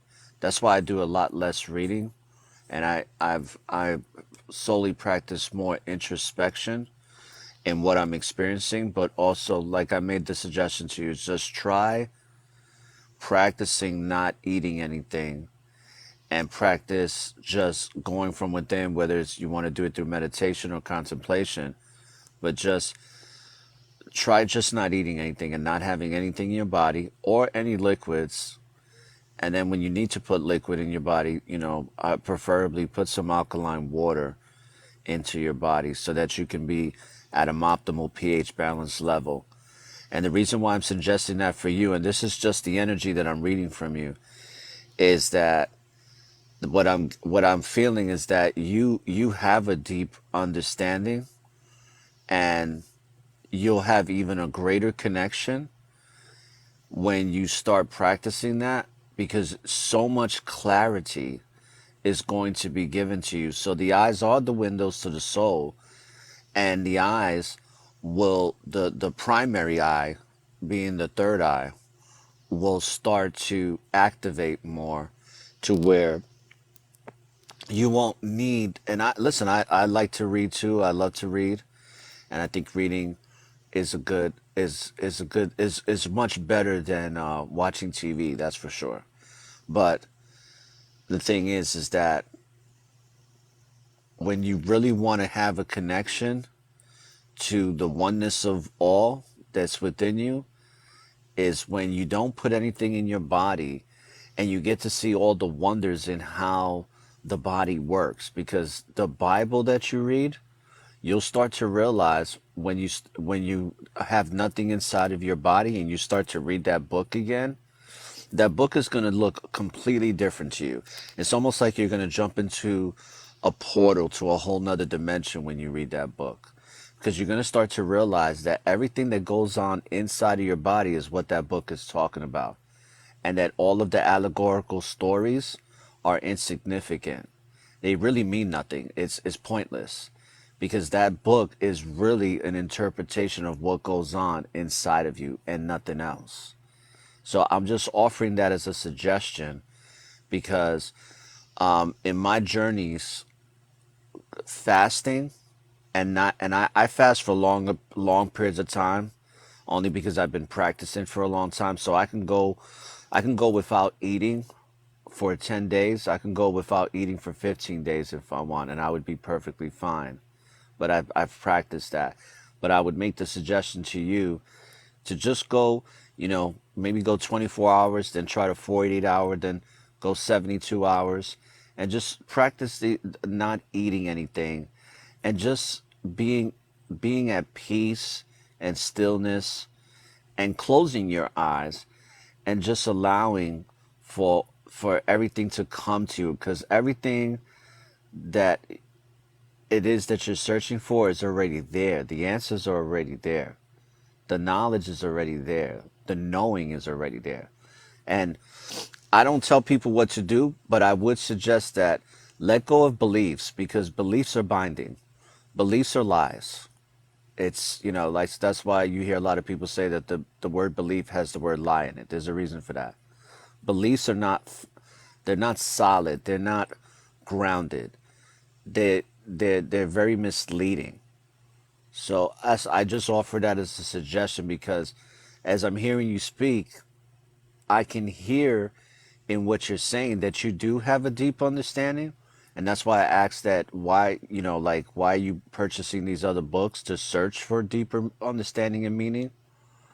But I think you can kind of circumvent that by just going from within and not really having to read the books. Now, I'm not telling you not to read the books. I'm just saying to just try that and see what you come up with, because I think that you're going to have a much better experience as to getting the deeper meaning and understandings for what it is that you're searching for. And that's all. So Thank you. yeah. So let's start at the first part. I would Cause like to add real quick to that. yeah. Let me just say something real quick, Son of Abba, and for sure I'll let you go ahead next. So I'm glad that you said fasting, because for a little bit there when you were talking, I thought that's what you were speaking about. And just to be honest with the panel, so I've fasted, and I've recently moved out of a situation and into another one where I'm finding it hard to fast now. It's something that I work on periodically and am still attempting and will attempt to accomplish for a certain period of time. So in that aspect, I do agree with fasting and clearing your body, because also with meditation you clear your mind, with getting a deeper understanding you clear your body and mind. Um, so 100% agree with you there, Aura. Um, and I forgot what the other part is, so I'll let Abba talk then, and if I remember, I'll come back to it. Yeah, about the like not reading the books or putting the books down. I think that each person is meant to do exactly as he's doing. For example, if you were to write a book right now about all the stuff that you're telling us and explained everything, and you probably do because I've seen that you make your own podcast, so I would assume you have your own research, paperwork, or at least website with information all jotted down so that people Yeah, can son of get the Alba, let me process. just make one thing clear. I Hold never on, hold on, told let him me to finish. put Hold on, down. hold on. Let Okay, me land hold my on. plane. I'm I've been just saying. listening I to never, you. I No, no, never no, told him to please, put down sir. the books. I just Please, want to, sir, let me finish sir. I'm because letting that's you really finish. what I'm you're just saying. doing. Let's be conscious about what we're doing right now and sit back and allow a man to speak because Absolutely, that's but what I never told him to consciousness put should down the do. books. Okay. I didn't say anything. I'm just telling you something, bro. Like, stop getting personal about it. I'm just saying I want to add to what you said Okay. I'm because just saying I never if told him to put you down the books. That's all. you just did, bro. That's like what your whole spiel was about. Nah, Like I that's was that's listening. why I'm saying what I'm saying. I never told him to put down the He said, I books. suggest that you should put the books down, No, that you already have it within. I You That's said what you said, bro. Your whole no. spiel. Anyhow, That's not what I let's not said. go there. Let's not go there. Because Let me this is the finish what I second time wanted you to did say. this. But okay, not a problem. Let me land my plane. I'm just adding to this, bro. We're all conversating, and because you don't agree with what I agree, you want to combat me. It's okay that we have different views, sir. There's nothing wrong with what I'm saying. You dislike what I'm saying because you assume it's contrary to what you're doing, I'm and not that's okay. disliking and I'm not disagreeing with you. I'm saying that I didn't tell Bro, him to you've put down literally the stopped me books. from speaking. You are disagreeing. I'm not Because if you were disagreeing. agreeing, you would allow me to Okay, speak. let's just All stop right. and Yeah, I'm gonna just have. be professional and let Yeah. him just finish. Yeah, absolutely. I just wanted to make, Yeah, make I sure that think you that's not what both I'm have. saying. No, you both have good points, and then we could just go back around and you could say your point, but just let him just finish what he needs to say, and then we can go back around. Thank you, Yeah, JB. because I know that, for example, if 1,000 years were to go by, and just to say, because we seem to be reset periodically, and so in a reset, there a lot of the information and knowledge would be lost because people would be just regathering, and say they come along and find your book. So are we not supposed to read it because you're telling everybody that we don't need the books? It's already in us. Some people may need that to re-jump the new society in the future. So there's a reason why these books have been left behind us for thousands of years. They've just been, for some reason, being able to be put back into the system. And for me personally, I believe in the actual words that say he was sent here and spoke specific things and told us that something was going to happen to this realm and that we needed to be prepared for his arrival. Now, most people don't believe that, and that's cool, but I was shown a lot of what is spoken about in the Bible before I ever picked it up. Like, I've been shown things that he spoke of, the one that's most called Jesus. Those things that he spoke are true. And I know that I am to seek truth. That's the whole purpose of why I'm here, is to know the truth, because the truth is God. And so the things that I've learned in testing everything that I've come across is pretty much the red letters is the only thing in this world that holds the truth. And most people deny that. And so I was just telling you that I suggest that if a man is led to read something or to search for something, that he do what he is led to do, because that is spirit leading him. And a lot of us seem to influence others by what we've done in our own personal journeys. If you've been led now to let books down, that's great, because I've also been led that too, after a 24-year journey of searching through them. So just like the man earlier, Martin, he spoke about he learned all his information at age 20, but it took him almost 30 years to process it.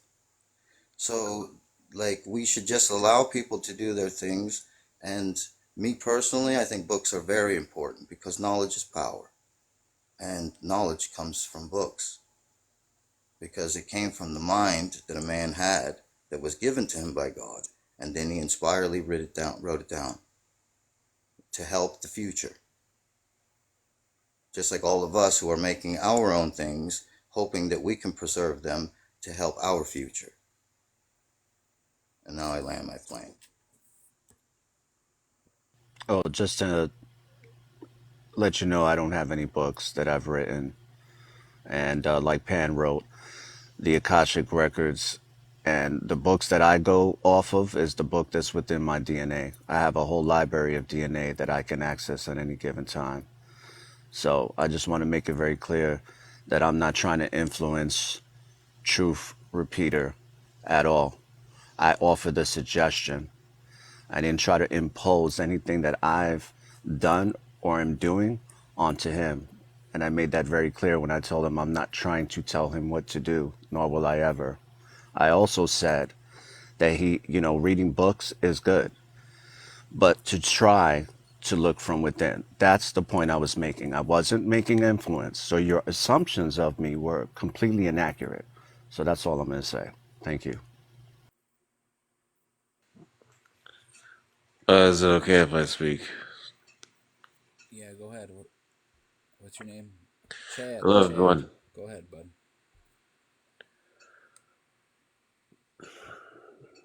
This conversation is pretty.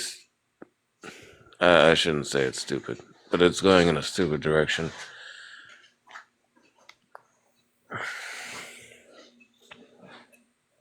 Information is available to everyone. The Akashic Records is available to everyone and anyone that exists on this planet or in this realm.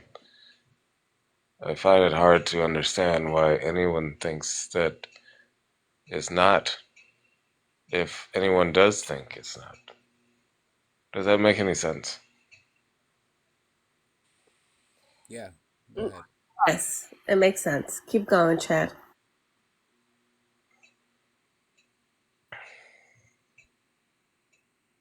I didn't see what the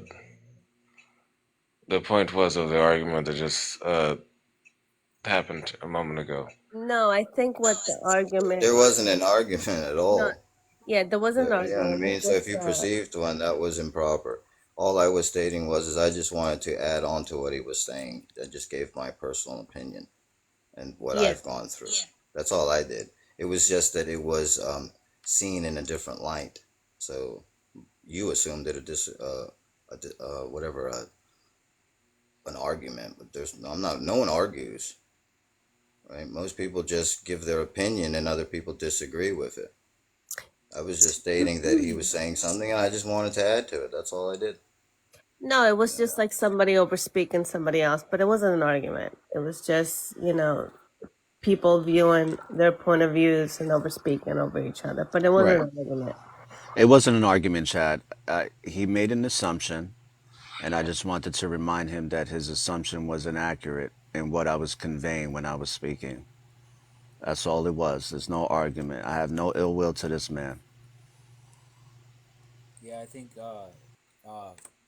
language and how we speak sometimes can become confusing. So it's good to get clarity.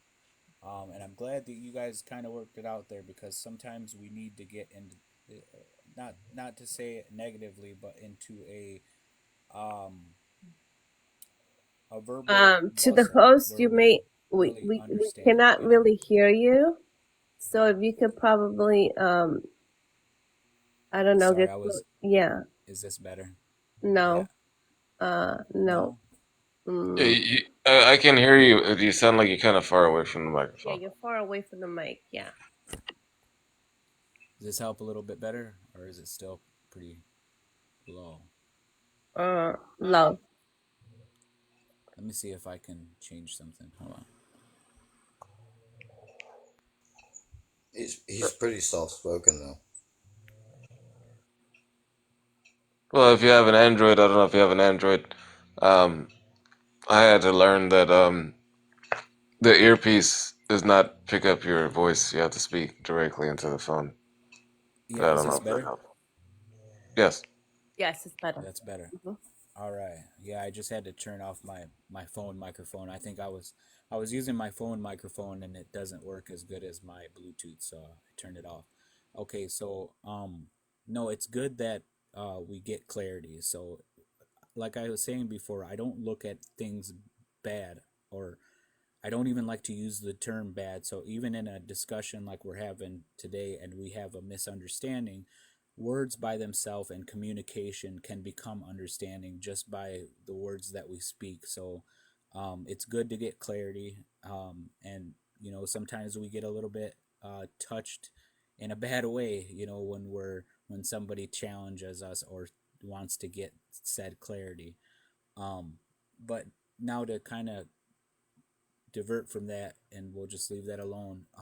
One of the things that has kind of solidified my belief or the understanding is how um, prophecies has really kind of made my understanding and belief strong. And referring to things like the Euphrates River drying up, the things that are happening in Syria and Damascus. These are things that were written thousands of years ago, and without having some kind of help or divine knowledge, people aren't going to be able to predict things happening thousands of years from now. Um, but like I said, you can't just stop in one place. You have to build upon that. You absolutely have to. And that's where when I mentioned bringing in like the Quran and things like that, all these different things have to have bits of truth in them just to have people entertain their ideas. And one of the things that I've mentioned already is you absolutely must use discernment in anything that you read. whether it be the newspaper, whether it be something that we use every day, whether it be going to school or college. You have to use discernment, because some of these things, just using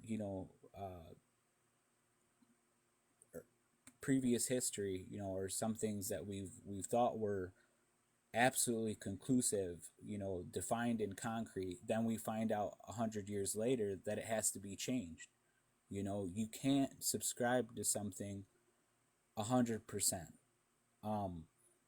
And one thing that I'm going to clarify with that is that when I say certain things, it just means question anything and everything that you're looking into. All right, even if you want to keep it into something like the Bible, even God says to test the spirits. Make sure that they're coming from a good place. So even if you're there and you're like, okay, I just want to stick with the Bible, even there it says to test your surroundings. Make sure that you're getting what you should be getting, and discard the rest. Jesus described everything else as meaningless, except for the things that are going to be beneficial for you in the end. So I get what you're saying. I 100% understand. And my only response is to use discernment. If you're not using discernment while you're reading things, you're only creating detriment for yourself. I agree. I agree with this this idea. You have to use your own discernment when you're receiving information and processing it. In fact, the scripture does say, or scriptures, if you read the Bible or you believe in the Bible, it talks about meditating on the word to be able to find discernment. So, or find the true meaning, or I forget the exact terminology, but it doesn't matter.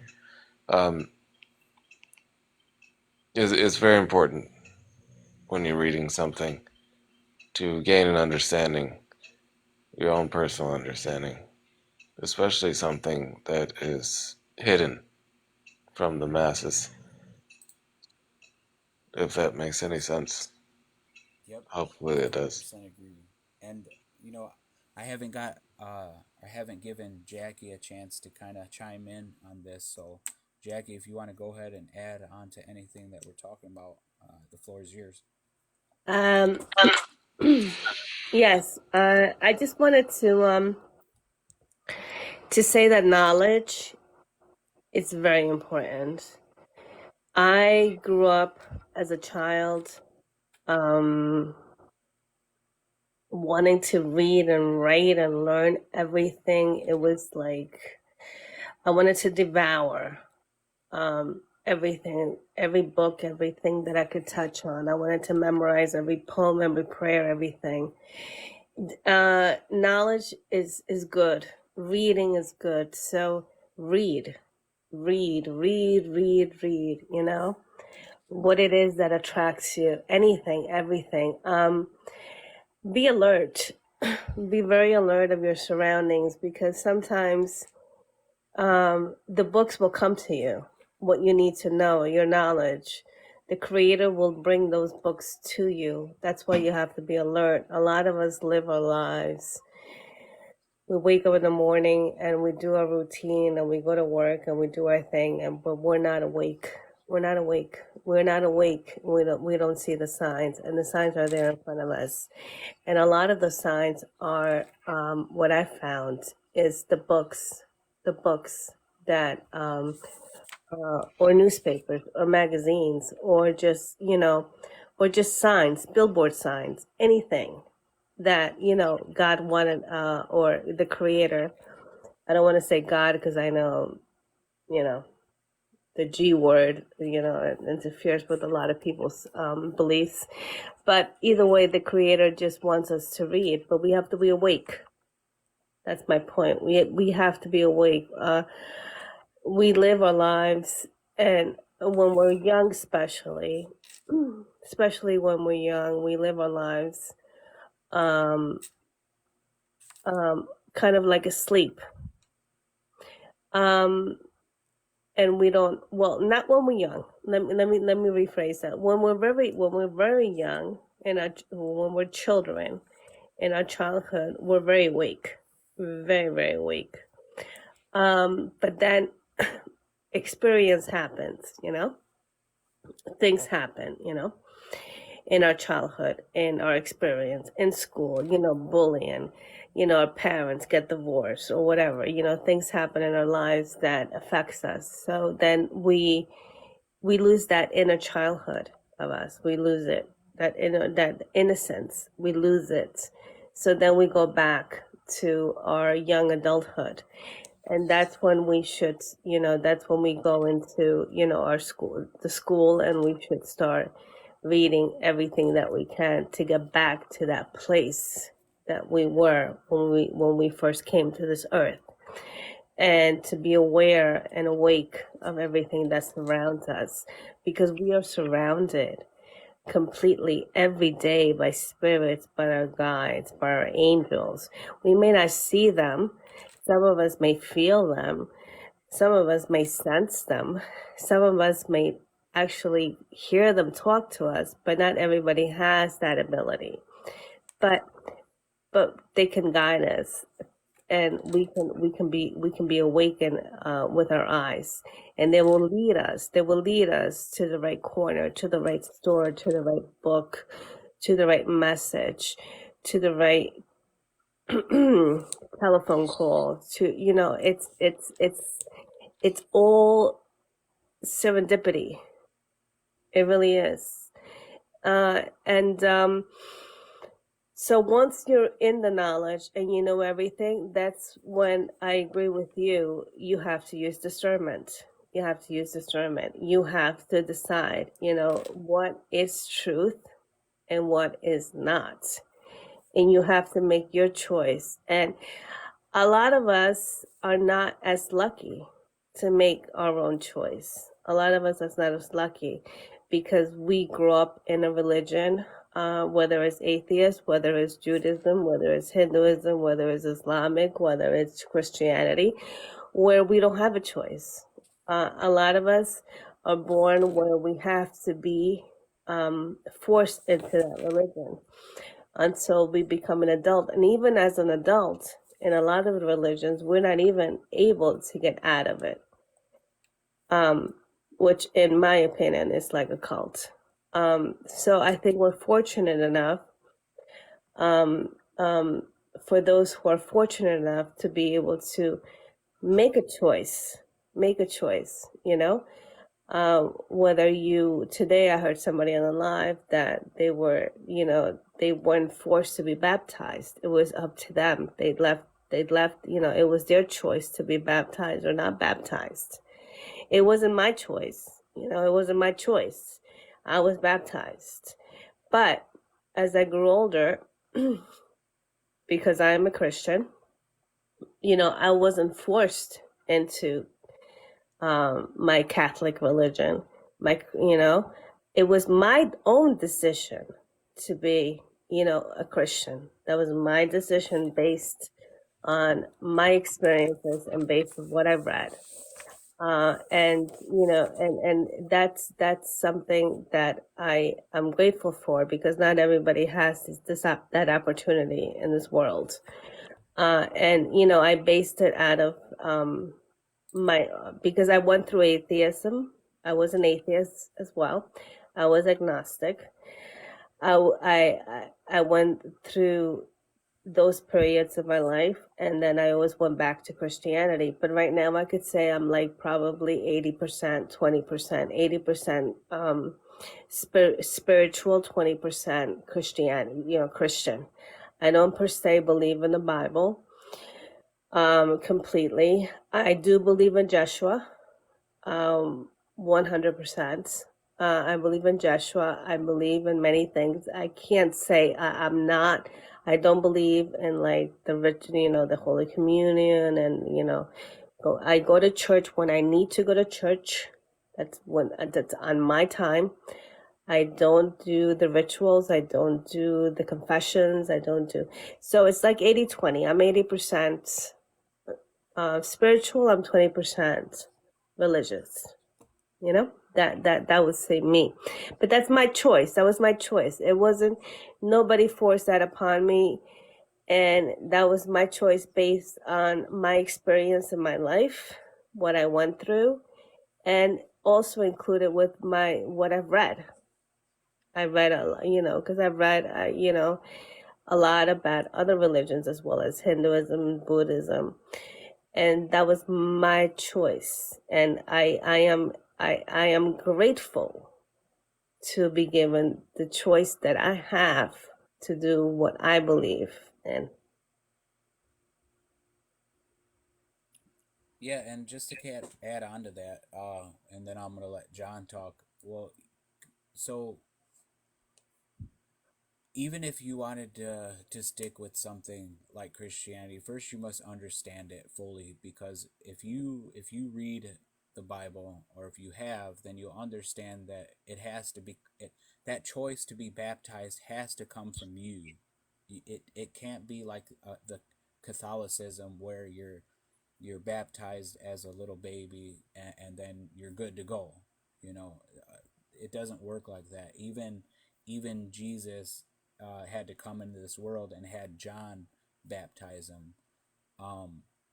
But you're correct in the way it, like you said, it should be that person's choice, what they want to do, what they decide, what path to follow. No, but I accept the baptism because it was for my grandmother who raised me. And my No, grandmother yeah. was, but I'm not she I'm not taught me about, challenging your she taught me baptism. about Catholicism. She was the root. Without her, I probably wouldn't be the person that I am today. She taught me about, it wasn't my mother who taught me about God and the church and, Christianity. It was my grandmother. And she was the one that baptized me. So if I were to go back to it and she would say, well, do you want to be baptized? I would say yes. I would say yes a million times. Yep. And yeah, I wasn't challenging you or anything, or I was just saying that to properly be accepted as a baptismal, it has to be a choice that comes from you. You grow up, and whatever church that you decide to be a part of, and if you decide to walk in those steps, then that's where your journey begins, and you decide to be baptized for whatever. But um, it the way that, because I grew up Catholic, so just to give you a little bit of backstory, I grew up Catholic. I was Catholic probably all the way up till I was 18, and I really started to question things, and that was just from a biblical standpoint, and me just reading the Bible by itself. I found a lot of discrepancies and a lot of Me too. things that I didn't add threw up. the Bible in the garbage. That's So how far I so went so because I I found, yeah, I'm sorry. I'm sorry to interrupt. Sorry. No, you're good. So I diverted from Catholicism, and I really okay. So today I would say I'm more like a Seventh Adventist, because it's the closest thing to how the Bible describes Christianity should be. Um, and that's what I mean. You have to, if you're going to subscribe to something, research it fully. If it's as simple as, okay, if we decide to spend our money on something that we're going to buy for our house, even if it's something as small as like Netflix, we're going to look into it, see if it's going to be something that we enjoy. And it's the same thing, just in a smaller aspect, with something as big as a religion or something. And when I use the word religion, I want to really put emphasis on, I put quotations in when I use the word religion, because religion, it shouldn't be called that. It should just be a lifestyle. If you're going to take on something as grandiose as a religion, then then subscribe to that. But the problem is people only listen to what other people tell them without doing their own research. That's a big problem. That's why I'm here today and I can talk to you guys, because I don't just listen to people. I actually listen to what I'm supposed to. I read it on my own, and I'm able to understand that I'm not supposed to push anybody out. But in order to, even if I was bringing you in or trying to, the first thing I need to do is open up. And the only way other people are going to open up to me is if I start the process first and open up to them.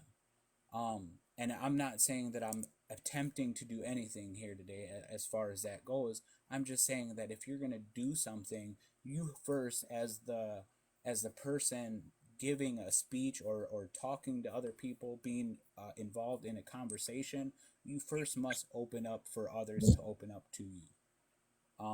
And that's going to involve doing things that may be uncomfortable, doing something that's outside your immediate spectrum or in your comfort zone. It's easy to listen to what other people have to say and their ideas or interpretations of an idea, but then you must question everything. And even if it's somebody that you trust, like family members, it goes beyond that. Go and read it yourself. Go read the text yourself, and then build on from there. That's the first thing you should do. But I digress. Go ahead, John. Oh yeah, thanks, man. Welcome everybody here, and sounds like a great random discussion. I was just gonna say that to me, I grew up Catholic too, and to me today, I would just say that I'm a spiritual being having a physical experience, that we're not these bodies. I don't believe that we're these bodies, that we're infinite. Whether religion calls it spirit, science calls it energy, the streets call it a vibe. Whatever you call it, just vibe higher. You know what I mean? Romans, I read the Bible like 9 times, and Romans is my favorite chapter because it teaches me, it transforms my thinking. It teaches me to think higher thoughts. Even to the point where I stay in the affirmations. I stay out of what they call negations. So instead of telling a child don't run, because humans are 95% of the stuff we do is through the subconscious, I don't want to put the word run into the kid's head, into the subconscious. So I'd rather say please walk. That's the affirmation. Don't statements are just, it's a negative. We're telling each other what not to do. So if somebody's climbing up a ladder, instead of don't fall, I say keep your balance. So I try to use the power of the word. I try to, they say Buddha wasn't Buddhist, Christ wasn't Christian, Muhammad wasn't Muslim. They were teaching love. So I'm like the host, religion. I looked up, I'm big on the etymology of words. And of course, re is a prefix. It means over and over. And religion comes from ligare, which means bound. And that's where they get the word ligatures. Those are like ropes. So I don't want to be bound over and over again. You know what I mean? So I just go with I'm a spiritual being having a physical experience. That Buddha wasn't Buddhist, Christ wasn't Christian, Muhammad wasn't Muslim. Because that's all division, man. And like he said, Buddhism is not even a religion. It's a way of life. In the Tao Te Ching, the Tao, it means the way. Lao Tzu, and I love those parables from the Tao. It says things like, seek people's approval and I become their slave. Give evil nothing to oppose and it disappears on its own.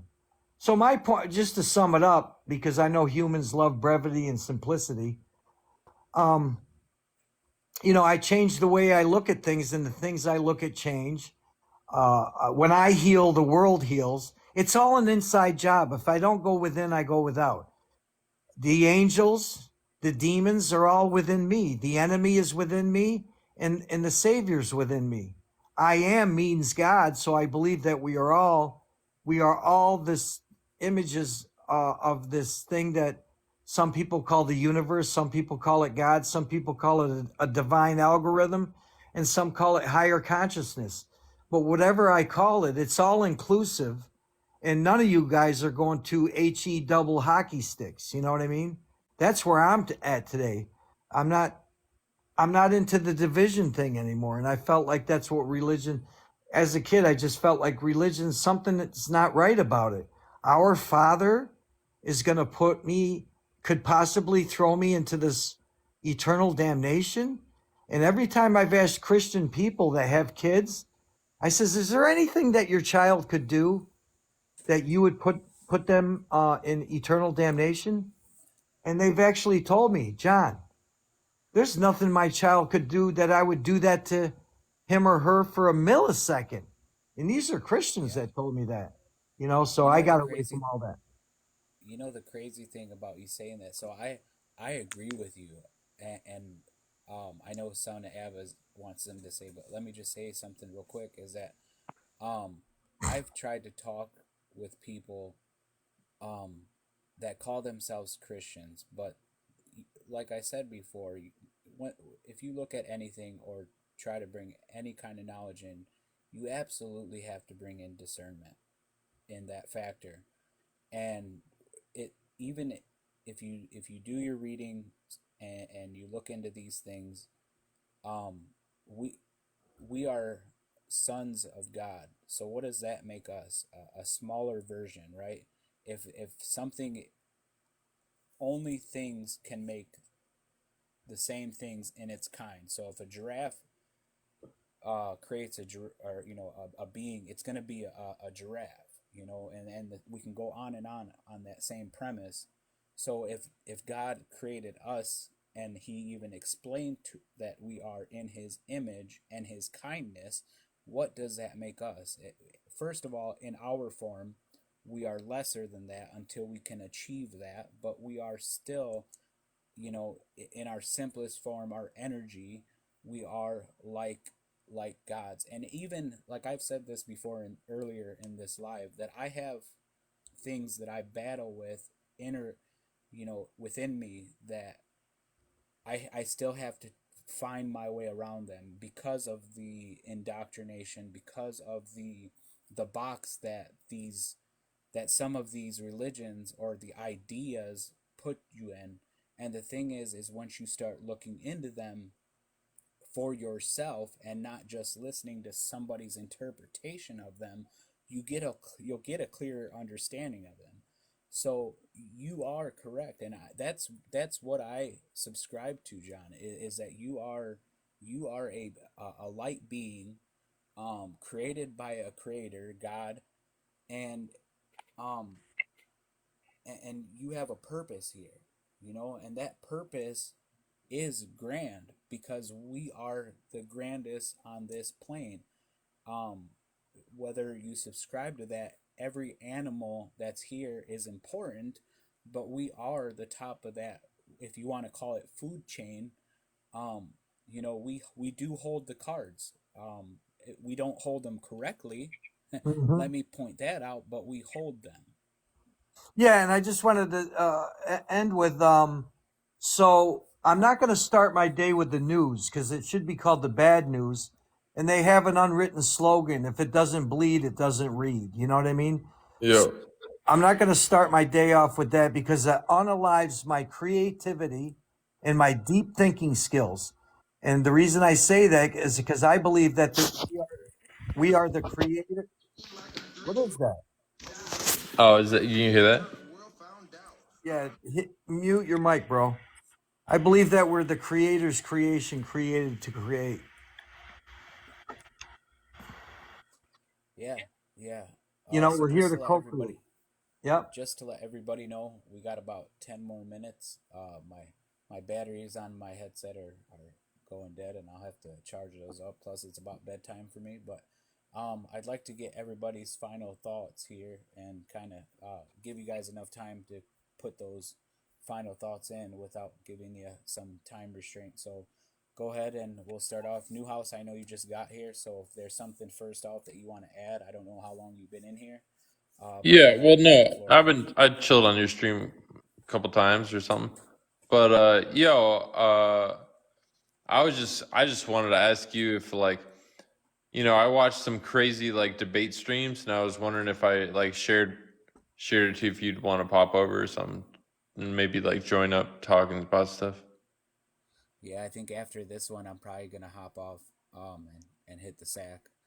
Yeah, I yeah. wasn't But expecting to sometime be maybe, on this right? long, but yeah, for sure. All I right, wasn't man. expecting to be on this long, but the conversation definitely became interesting, so I stood on a little bit longer than what I anticipated. But yeah, just send me an invite, and I'll be back on tomorrow. So, For sure. All right, man.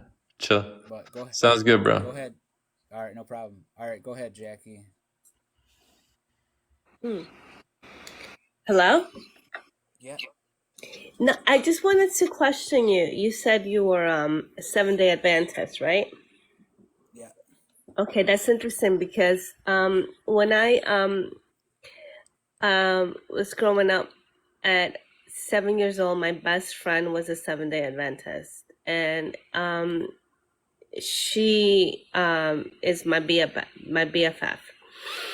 And I grew up in that environment. Although I was Catholic, she was a 7-day Adventist. So we always, she always brought me to, the church, and the activities and everything that they did, and they always try to, convert me.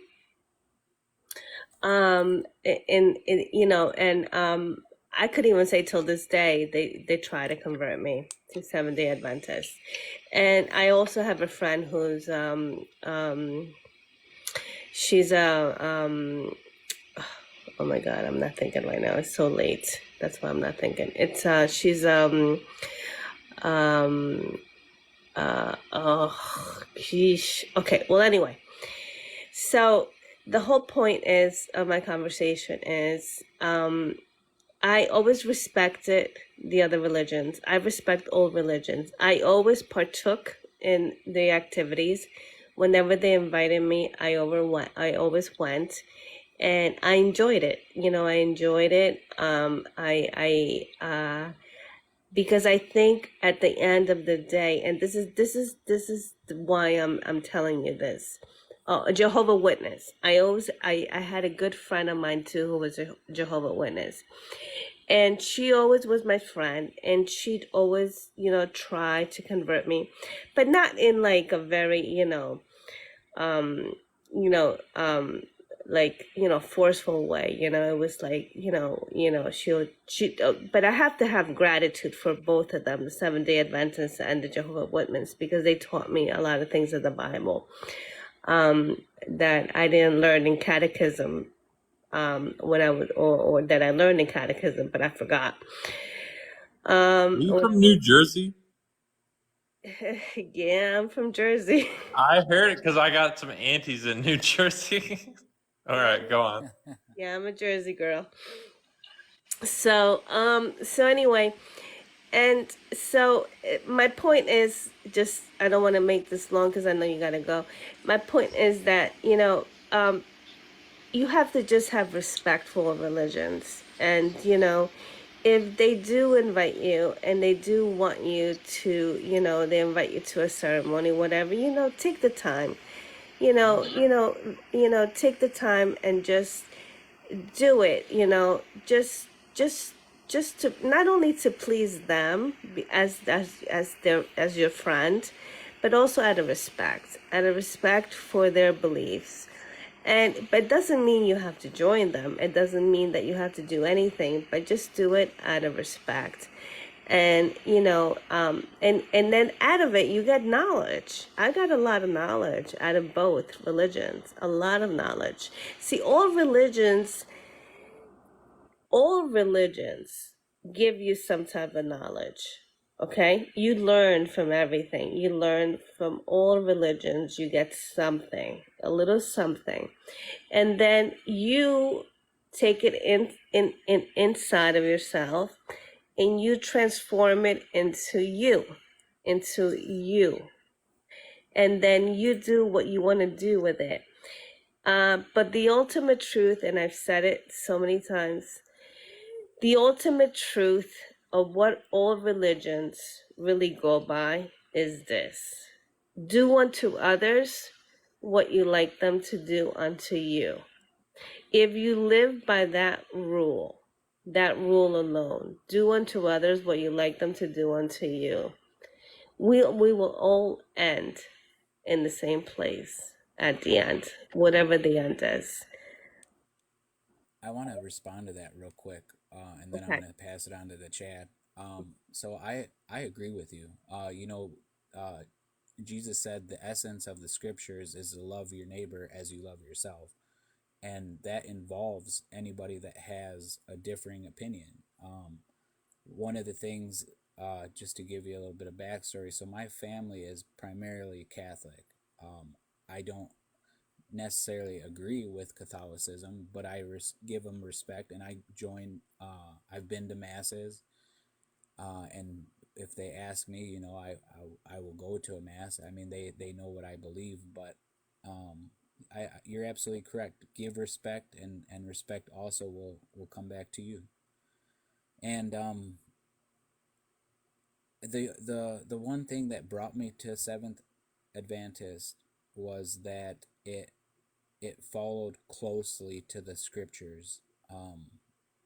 I think I told you guys that I was a Catholic till I was 18, and then I became a Baptist, and then I'm now a Seventh Adventist. All under the same umbrella of Christianity, but the idea for me is to follow as closely as I can to the scriptures as is possible. So that's just my quick response to that. Thank you, Jackie. The Chad, go ahead.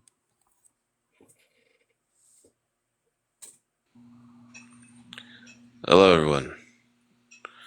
I Good. think the conversation is very interesting, and it's very sad that it has to end.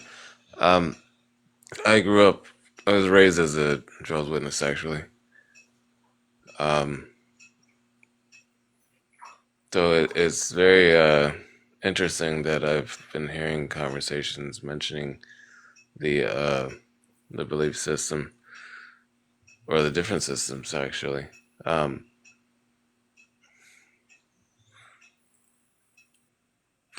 Bible teachings. We are raised with different Bible beliefs. However, I do agree with the thought that was mentioned a moment ago about the golden rule. It is probably the most standardized rule that will bring you into God's kingdom, at least in my belief or my interpretation of the scriptures. Treat others how you want to be treated. Just be good. Be a good person. It's not that hard. I'll land my plane with that. Abba, final thoughts? I was gonna ask what that noise was, bro. You block. There's a person. Did you block Jam? There's a person who's really not being nice. Jama. Yama? Yeah, she's. Is it Jama? Yeah. I don't know. I mean, you're the host. I don't know, but if you read her comments, she's very. She has a negative. She's very negative. That's okay. The truth is getting ready to end the live. Just ignore the comments. That's what I would do. Yeah, I'll take a look at it next time we come in. I haven't really been paying attention too much to the comments, but Son of Abba, go ahead. You got the floor, bud. I didn't even see Sona in the box. Let's hear it. What do you got, bro?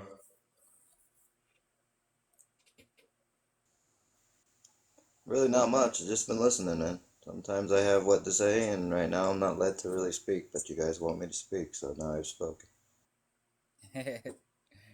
Plain and simple. Very nice. Pan, final thoughts? Yeah, I've been awake since I was like 2 years old. So when my parents were Catholics and stuff like that, my dad's a Pleiadian starseed, so he woke up later. And my mother, she doesn't go to church, doesn't want to go to church, so she's changing around. Well, she sees my light and energy and so on and so forth.